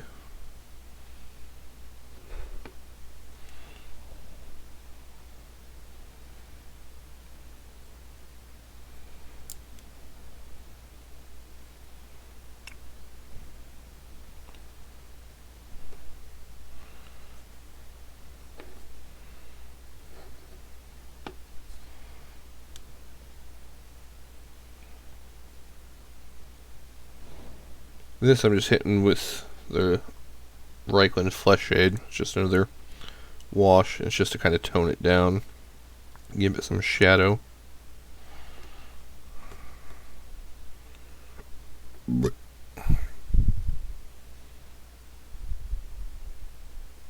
Yeah, that's kind of what I was thinking about it too. Like, because in the book that comes with, it's like Perfect Grade, the older Perfect Grades at least, would come with like the instructions booklet, and then they would come with like a separate book that just kind of like explained different things about the mobile suit, and it would have like kind of cool pictures and stuff like that in them. And that one shows the MK2 kind of standing there, and the pieces of armor are off, and those pilots are kind of like moving pieces of armor and stuff like that around. Beard hair.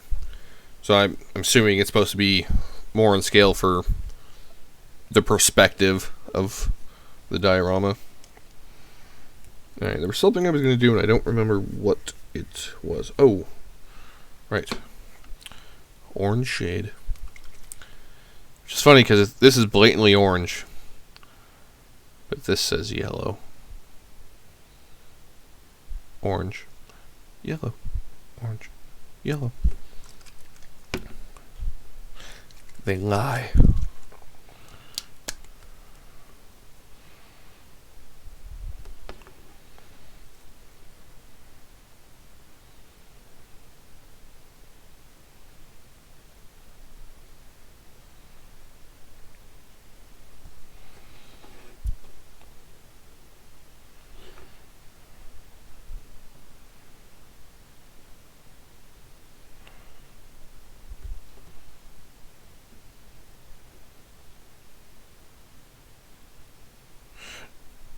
So the shades. So if you notice, like, these say different things. Like this says base, and then this says shade. This one says layer. So they're all different consistencies based off what kind of paint they actually are. So like base paints are rather thick. Layer paints are a little bit thinner. Washes are super thin, and then you actually get. Where is it? Do I have one? I have one. I don't know what's that. Where did you go?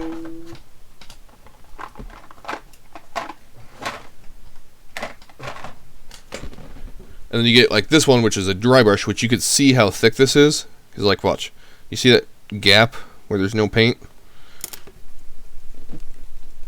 Shake the living crap out of it. It doesn't move. This stuff is like just paste. And this is for dry brushing. So depending on what type of paint it is, depends on how viscous or how thin it is. So the washes all come in these bigger bottles because you pay a little bit more for them, but they give you a lot more. So these are all pre-thinned.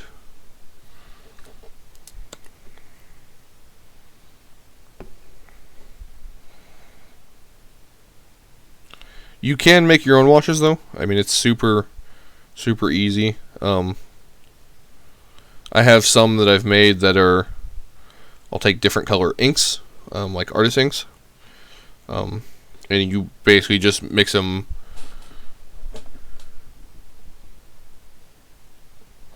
I mix mine with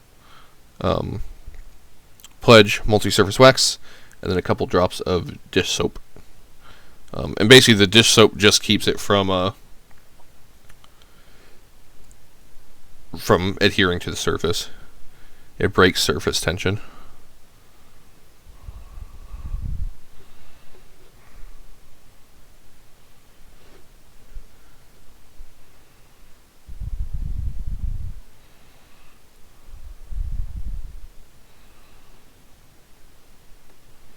No, I mean, there's a lot of people that have washes. 1 second. So I have, like, so this is the Vallejo wash. You can see it's super runny compared to, like, this is a Vallejo model acrylic. This is kind of thick. This is super thin. I mean, obviously this isn't. Yeah, I mean you can do that too, but I would. Yeah, if you're gonna use a wash for something, um, and even if you're making your own, which I mean, just dumping them in and mixing them or like thinning them down works. Add a drop or two of dish soap, because like I said, it makes it to where it doesn't. It'll make it run, as opposed to when you put because the paint wants to stick to the piece, and the dish soap will help break that tension and it'll cause it to run better. So, but yeah, Vallejo has washes. This is a Ammo by MIG wash. Yep, dish soap. Just a small drop of it work. But yeah, this is a Ammo by MIG. Here's another one. This is a streaking effect, but it's basically the same thing. Ammo by MIG washes. I don't think I have any. I think I just have those ones. Yeah, I got all kinds of, like, this is a Panzer series.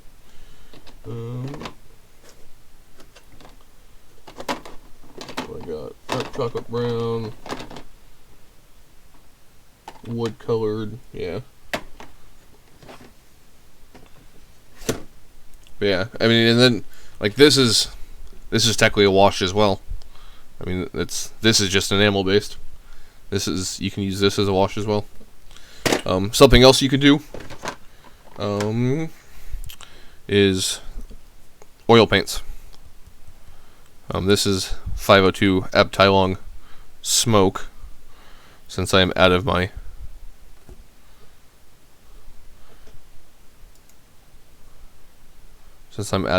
Starship Filth, which is, you can make your own. I like using the Abteilung ones because they have them in hundreds of different colors. Like, I just picked up a box that's over there in another container somewhere that I can't reach, and it's like 8 different flesh shades, and it comes with a kind of a short tutorial on how to wet blend oil paints to get the right flesh shades you want, because I have a resin bust coming that I'm going to do eventually once I get around to it, as a it's going to be all cell shaded, kind of like Borderlands style. And then I'm going to do arcanic marks and stuff and turn it into a siren from Borderlands. You talk about, speaking of a shit ton of paints, I only have like 3 art boxes full of them. These are the ones I was showing you. Those are mostly my model, or my the weathering paints. Like, these are the ones that I use for, like, streaking and griming and weathering and rusting, and got all those. And then I use a lot of these, the powders and stuff, pigments. Yeah, this is like dirt and grime and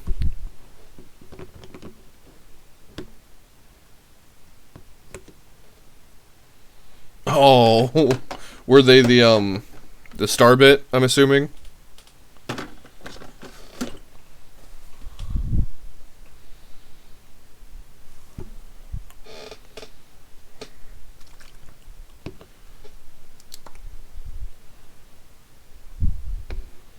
Oh man, that sucks.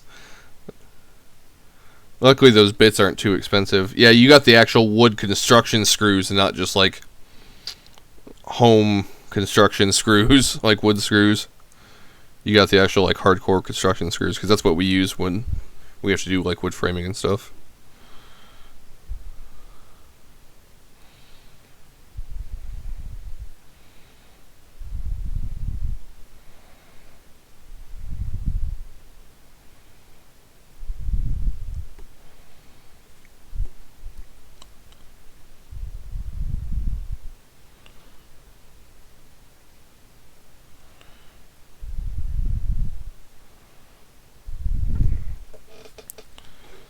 Man, that always sucks.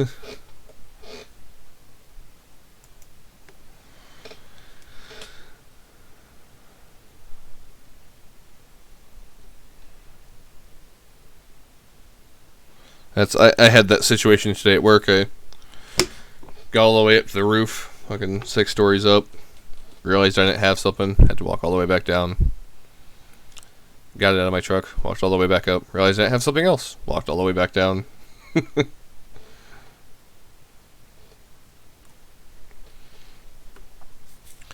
Alrighty.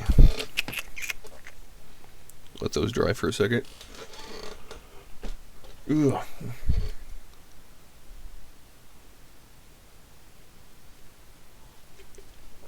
Yeah, I was curious about that because that fucker was big.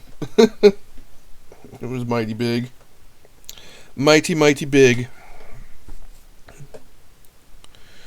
Alright, let's see. I'm going to add some gold to these.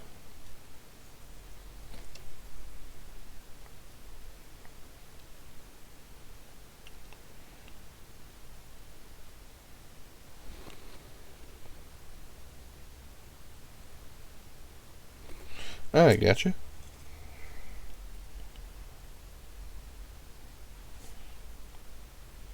Yeah, eventually I'll actually be able to hang all of my paints or like have a rack for them.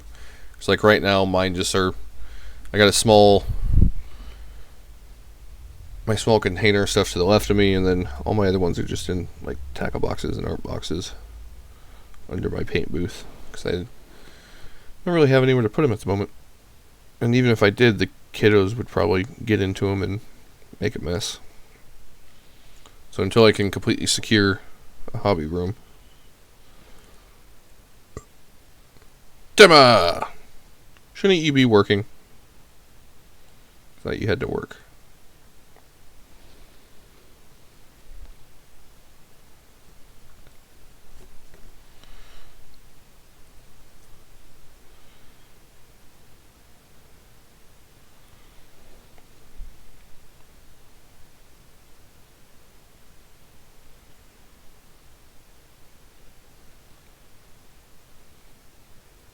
I gotcha. I gotcha. Makes sense.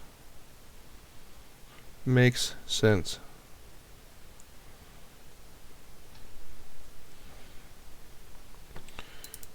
Let those dry, and in the time being, I'm going to bust out. I'm gonna find my other brush. Where did I put it? Yep.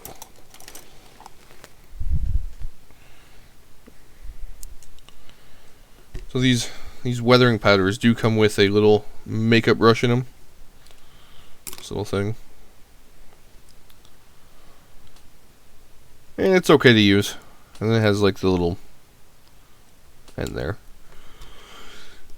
I have one rounded brush that I basically use. Basically, I just end up, if I could get it, thank you, maybe. I just go in and break this up some.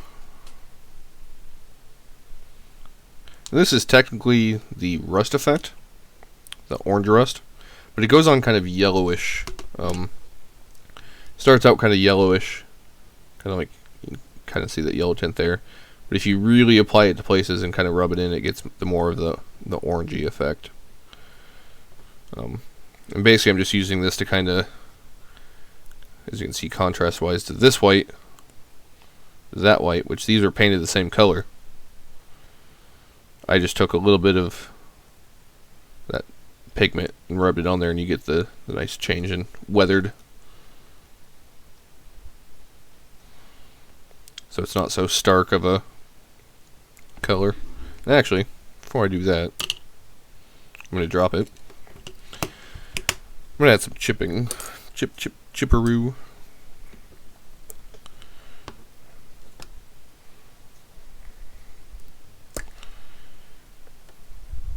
Typically I'll do, I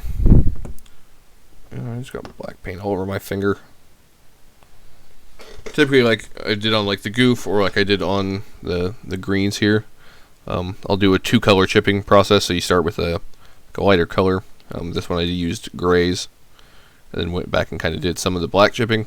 With whites, I typically just do straight black, just so you can really see it, and it has a nice stark contrast. So like on a dark blue, you would do like a light blue, or like a medium blue and then a light blue on the inside.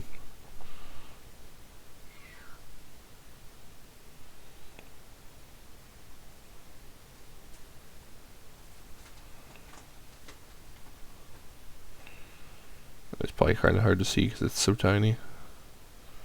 I'm not trying to go super crazy with it. Just enough to kind of add some, just so it's not so white.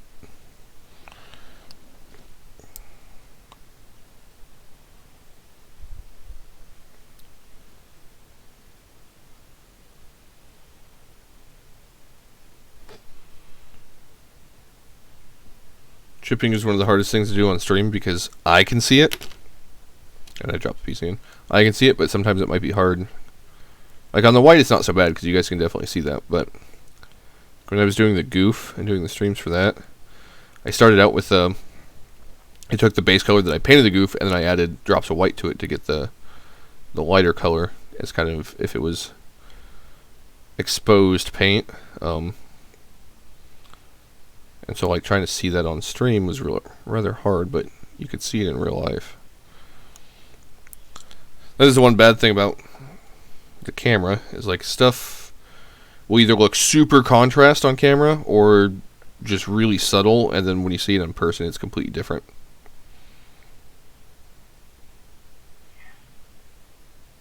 Like, Justin can vouch, because, like, this guy, he looks sweet on camera, but he looks... You can see a lot more of the detail in the chipping and the weathering and stuff when he's in person. So...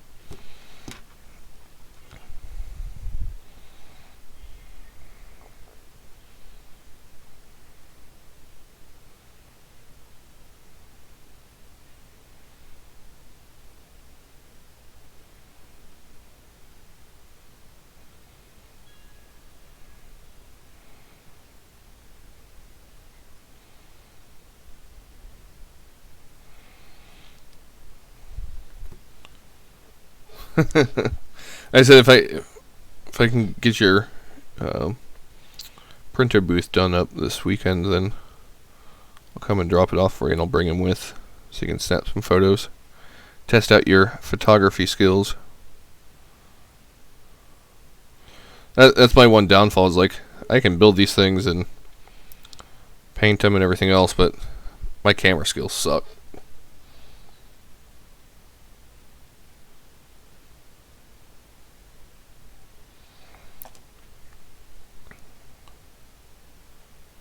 Part of the issue is I just take pictures with my phone, and my phone's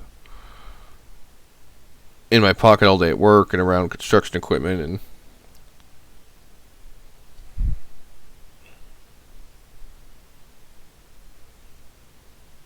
so the camera lens on my phone is kind of crappy.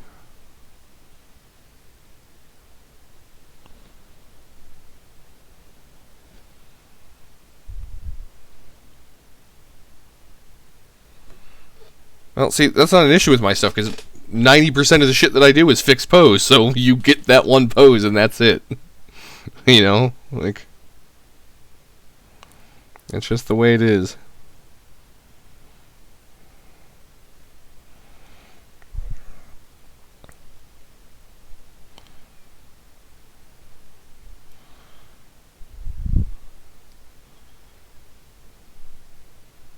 That's always, anytime I post anything on Reddit, I always get people that are like, oh, well, it'd be cool to see it doing this, or cool to see it doing that. And I'm like, this bitch don't move. It's fucking 2-part epoxied into place, so it ain't going nowhere.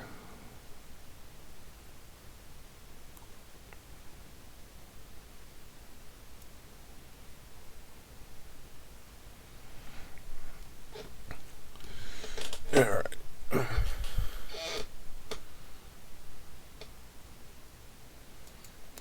You know, I know quite a few builders like that, though.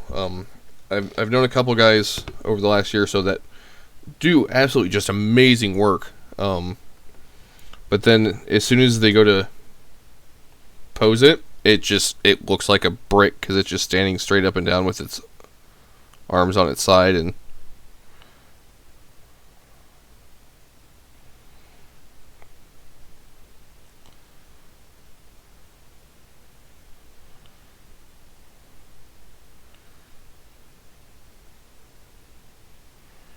now, see, I'm not using this stuff the way that most people typically use it. Because, I mean, it's a panel line accent. People are we're going to use it to fill the panel line and stuff like that, which I did there. But if you notice, it's all super gunky and stuff like that, because this is not gloss varnished. This is straight on the paint, which it doesn't run on. It just collects and kind of bleh. But since this thing is super weathered, I'm not worried about it. And I want that kind of blobby effect.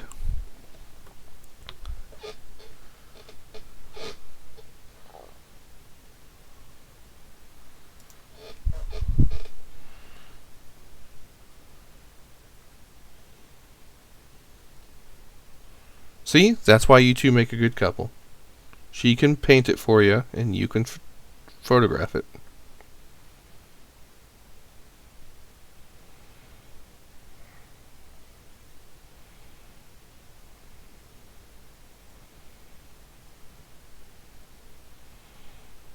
There we go. That looks better. Just so you guys can see the difference. That's what we started out with. This is what we got now. And then... no, and then. Sorry, I ramble.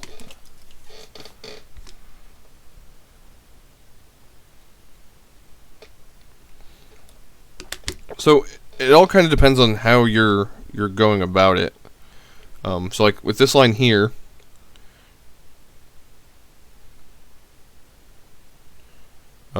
you don't want to, if you're rubbing off the excess, you don't want to rub it this way.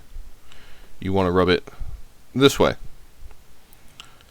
And basically what I do, I will show you if I can find my stuff. It's in the box at the moment. It's in one of my tackle boxes. But basically what I do is I will take a Q-tip and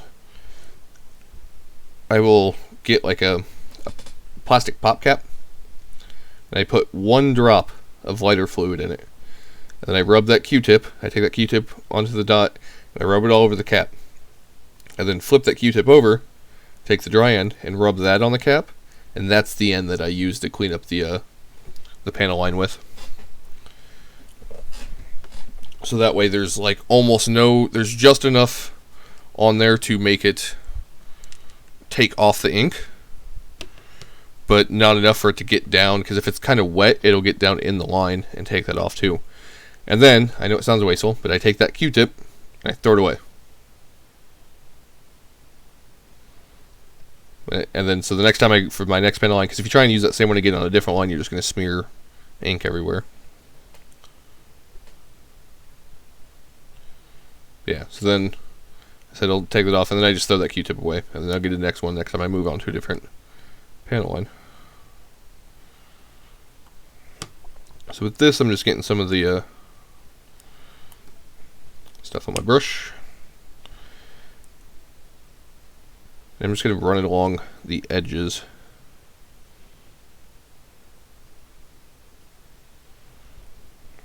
Just the raised edges. Then I'll kind of give it a color, and then any of the excess will kind of blend the sections in between.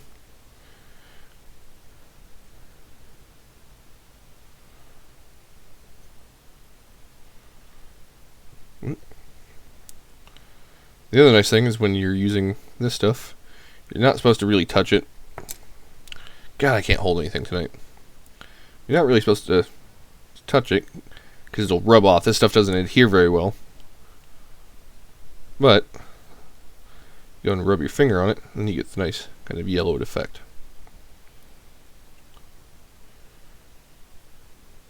I know Tim hasn't watched a whole lot of my streams, but I cheat a lot. I do a lot of stuff that other model makers are like, don't do this. And I'm like, I do that all the time. Like, if I was going to do a gunk wash on this, which is basically taking oil paint and you rub it all over the entire piece, and then you wipe it off. And basically what that does is it gets the oil paint and all the nooks and crannies, and it gives it kind of a dirty, grimy look. You're supposed to technically gloss coat the entire piece first. Then you're supposed to gunk wash it.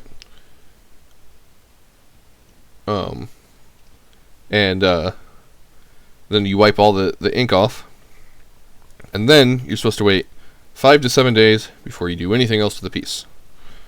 I I just start working with it again. I might give it 24 hours. The part counter should be back next Sunday. I just haven't had the motivation nor the time.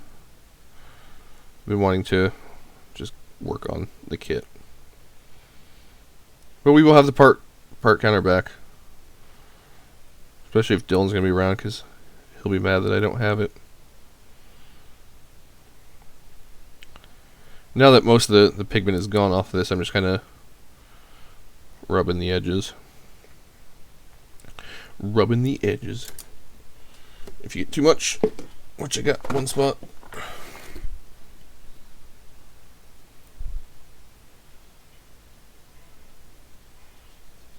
So wait, what? I really started Gundams about 3 years ago. Going on 3 years now. But, I mean, I've been doing models since I was 8 or 9. But Gundams I really got big into over the last, 3 years.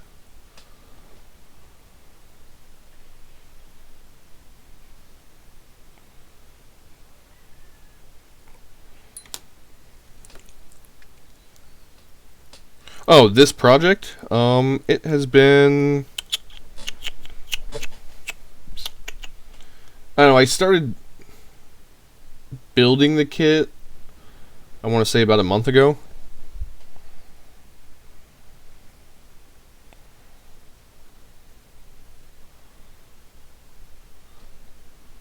Yeah, it's been about a month. It was during my my hiatus due to family situations and stuff when I was gone. I started it the week I got back from that, so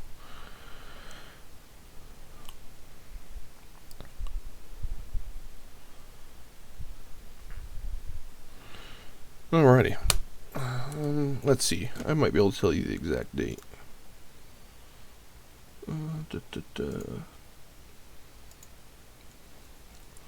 Maybe somewhere, possibly.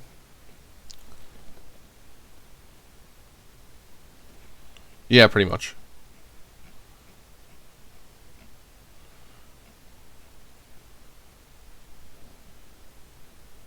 Yeah, pretty much.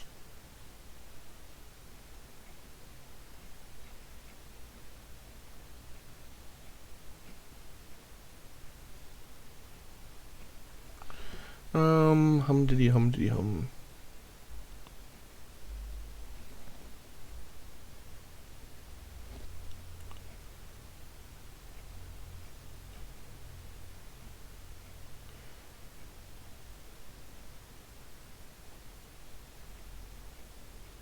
Where did it go? March 25th was when it was started. So, not even a month yet. Yeah.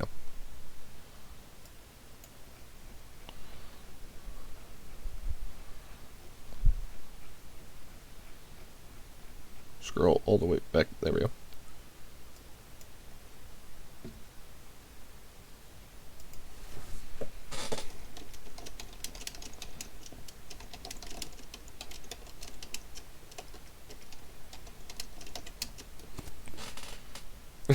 You're just gonna say fuck. Why? What did I do?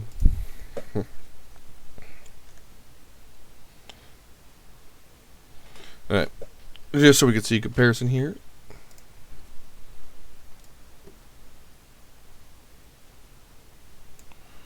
So this is just with the detail painting done, and then the little bit of the scorching. And then this is kind of the chipping, and then the discoloration to the white. Just so it's not so stark, so bright.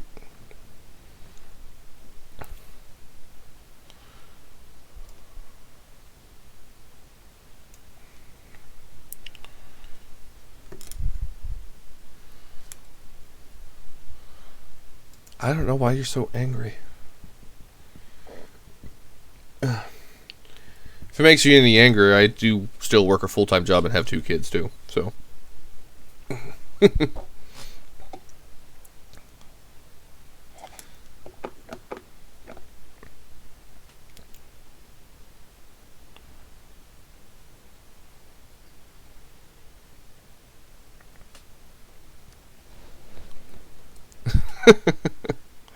It, you know, it's funny though, because like, my my Perfect Grade MK2, I've been working on that since basically January 1st, somewhere around there. I don't know, I can give you an exact date on that too.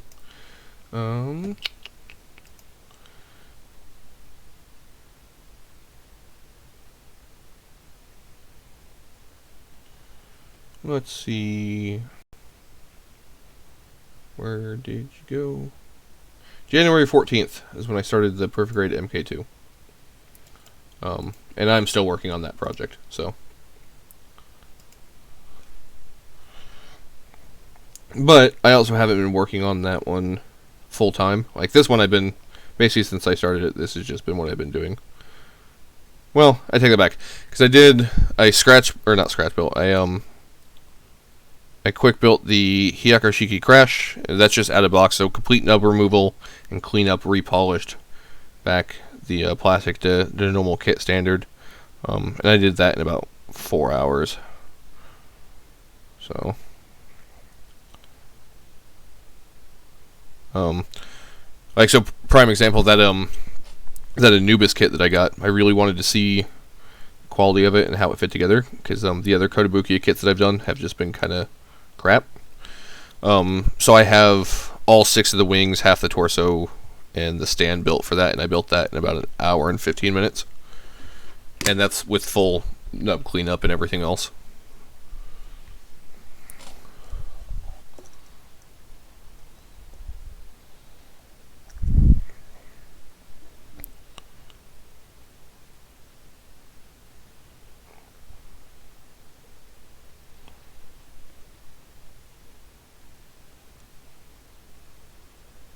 Nice. Yeah, the that Hyakushiki Crash is fucking gorgeous.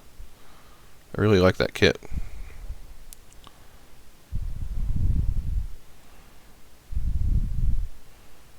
And it's definitely for someone like me that does a lot of kit bashing and stuff like that for projects. That the Hyakushiki Crash is really nice because it comes with so many extra parts, like just retarded amounts of extra parts. Like, we're coming to a close here soon anyways, but like it's just ridiculous how many parts come with this damn kit. I'm gonna show you guys. Give me 1 second. Move these. Be right back.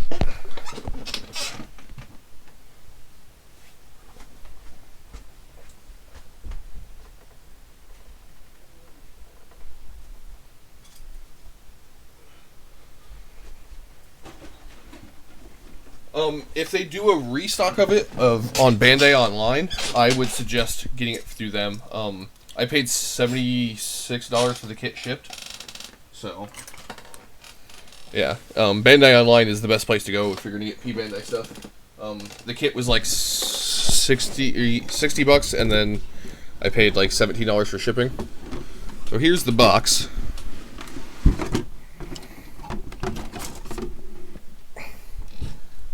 This is all leftover runners from the kit. Yeah, I wouldn't get the dam, so like, yeah. Here's the... as his arm falls off.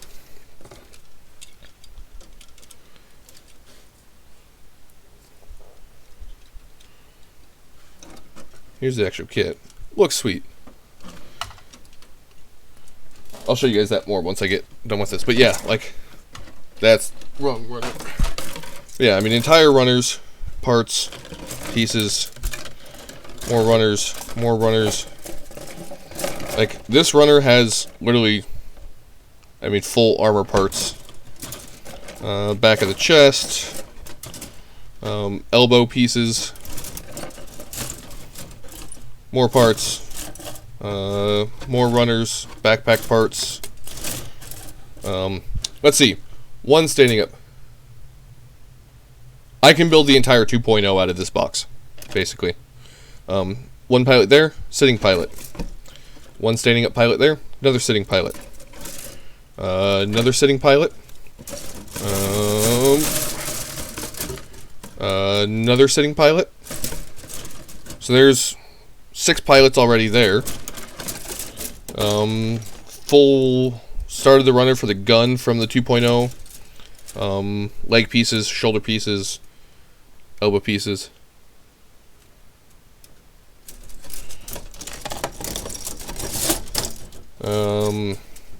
All the head pieces.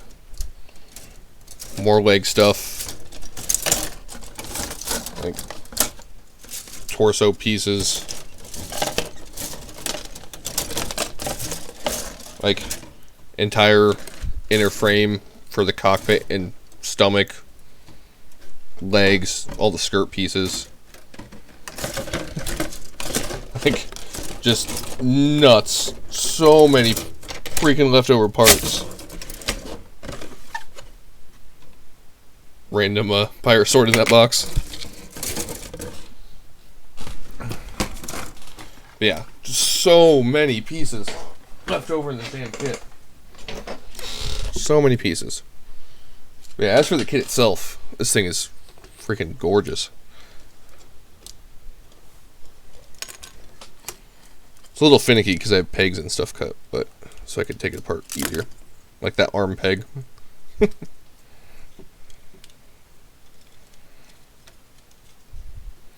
Yeah, the kit itself, really nice. I love these thrusters in the backpack on this thing. I will say, like, when I was building it, because the polycaps in the legs, where you would think they would go, because of the frame, they don't actually go there. Because, like, if I can get the stupid thing off. The inner frame for this actually stops about right here. But to incorporate the height, they elongated this piece, and the polycap actually goes on the top of that. So I had to take that entire thing apart to get the polycap back out. And everything just falls off it. That's my one thing with... Because I generally build stuff, like if I snap build it like this, so it can be easily taken apart again. So I have like the pegs and stuff and the arms, and certain armor parts and stuff are cut at a diagonal. So it comes apart easily. And so when if you're messing around with it like this, it obviously is kind of finicky. But before I cut all the pegs, it was actually really stable. I actually used, these aren't the actual feet, back of the feet for the crash. The crash has like real no back part of the foot. I didn't like that. These are actually the parts from the 2.0 for the back of the foot. So I used those instead because they were nicer. His feet are ginormous, though. Ginormous. Oh, you're fine. But yeah, love that kit. It was absolutely massive. Like, height-wise, it's huge. And then it just comes with all those extra parts. Hey, man, don't bag on the clown shoes.